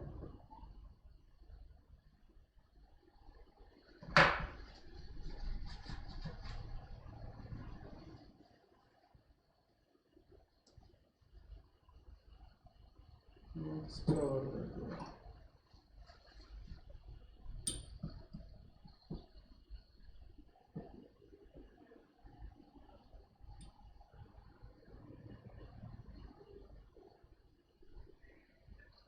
Okay, thanks for hanging out, and sleep well. Yeah, I'm going to post this on my Instagram story in just a couple minutes once I take a photo, and my Mage's Gems Facebook story, so check it out when you wake up. It'll be there. It's looking awesome already, even with the, yeah, okay. Even with the, I think all the glue's off now. Let me come back over here and give you guys a view with the microscope thing.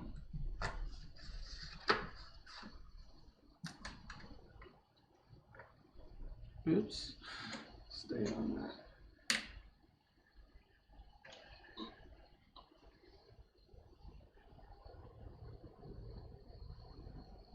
Boom. It's pretty sparkly, as you can see. The ring light on this lens makes it look even better. But when I shoot it with the macro lens, it's going to look great. So this is what we got going on for today. Thanks for hanging out. If you feel so inclined, there is a donation button below. There is a Patreon link. There's a Mage's Gem store. You can buy stones and t-shirts. So if you feel like you want to support me in my adventures here, please do. It helps pay the bills.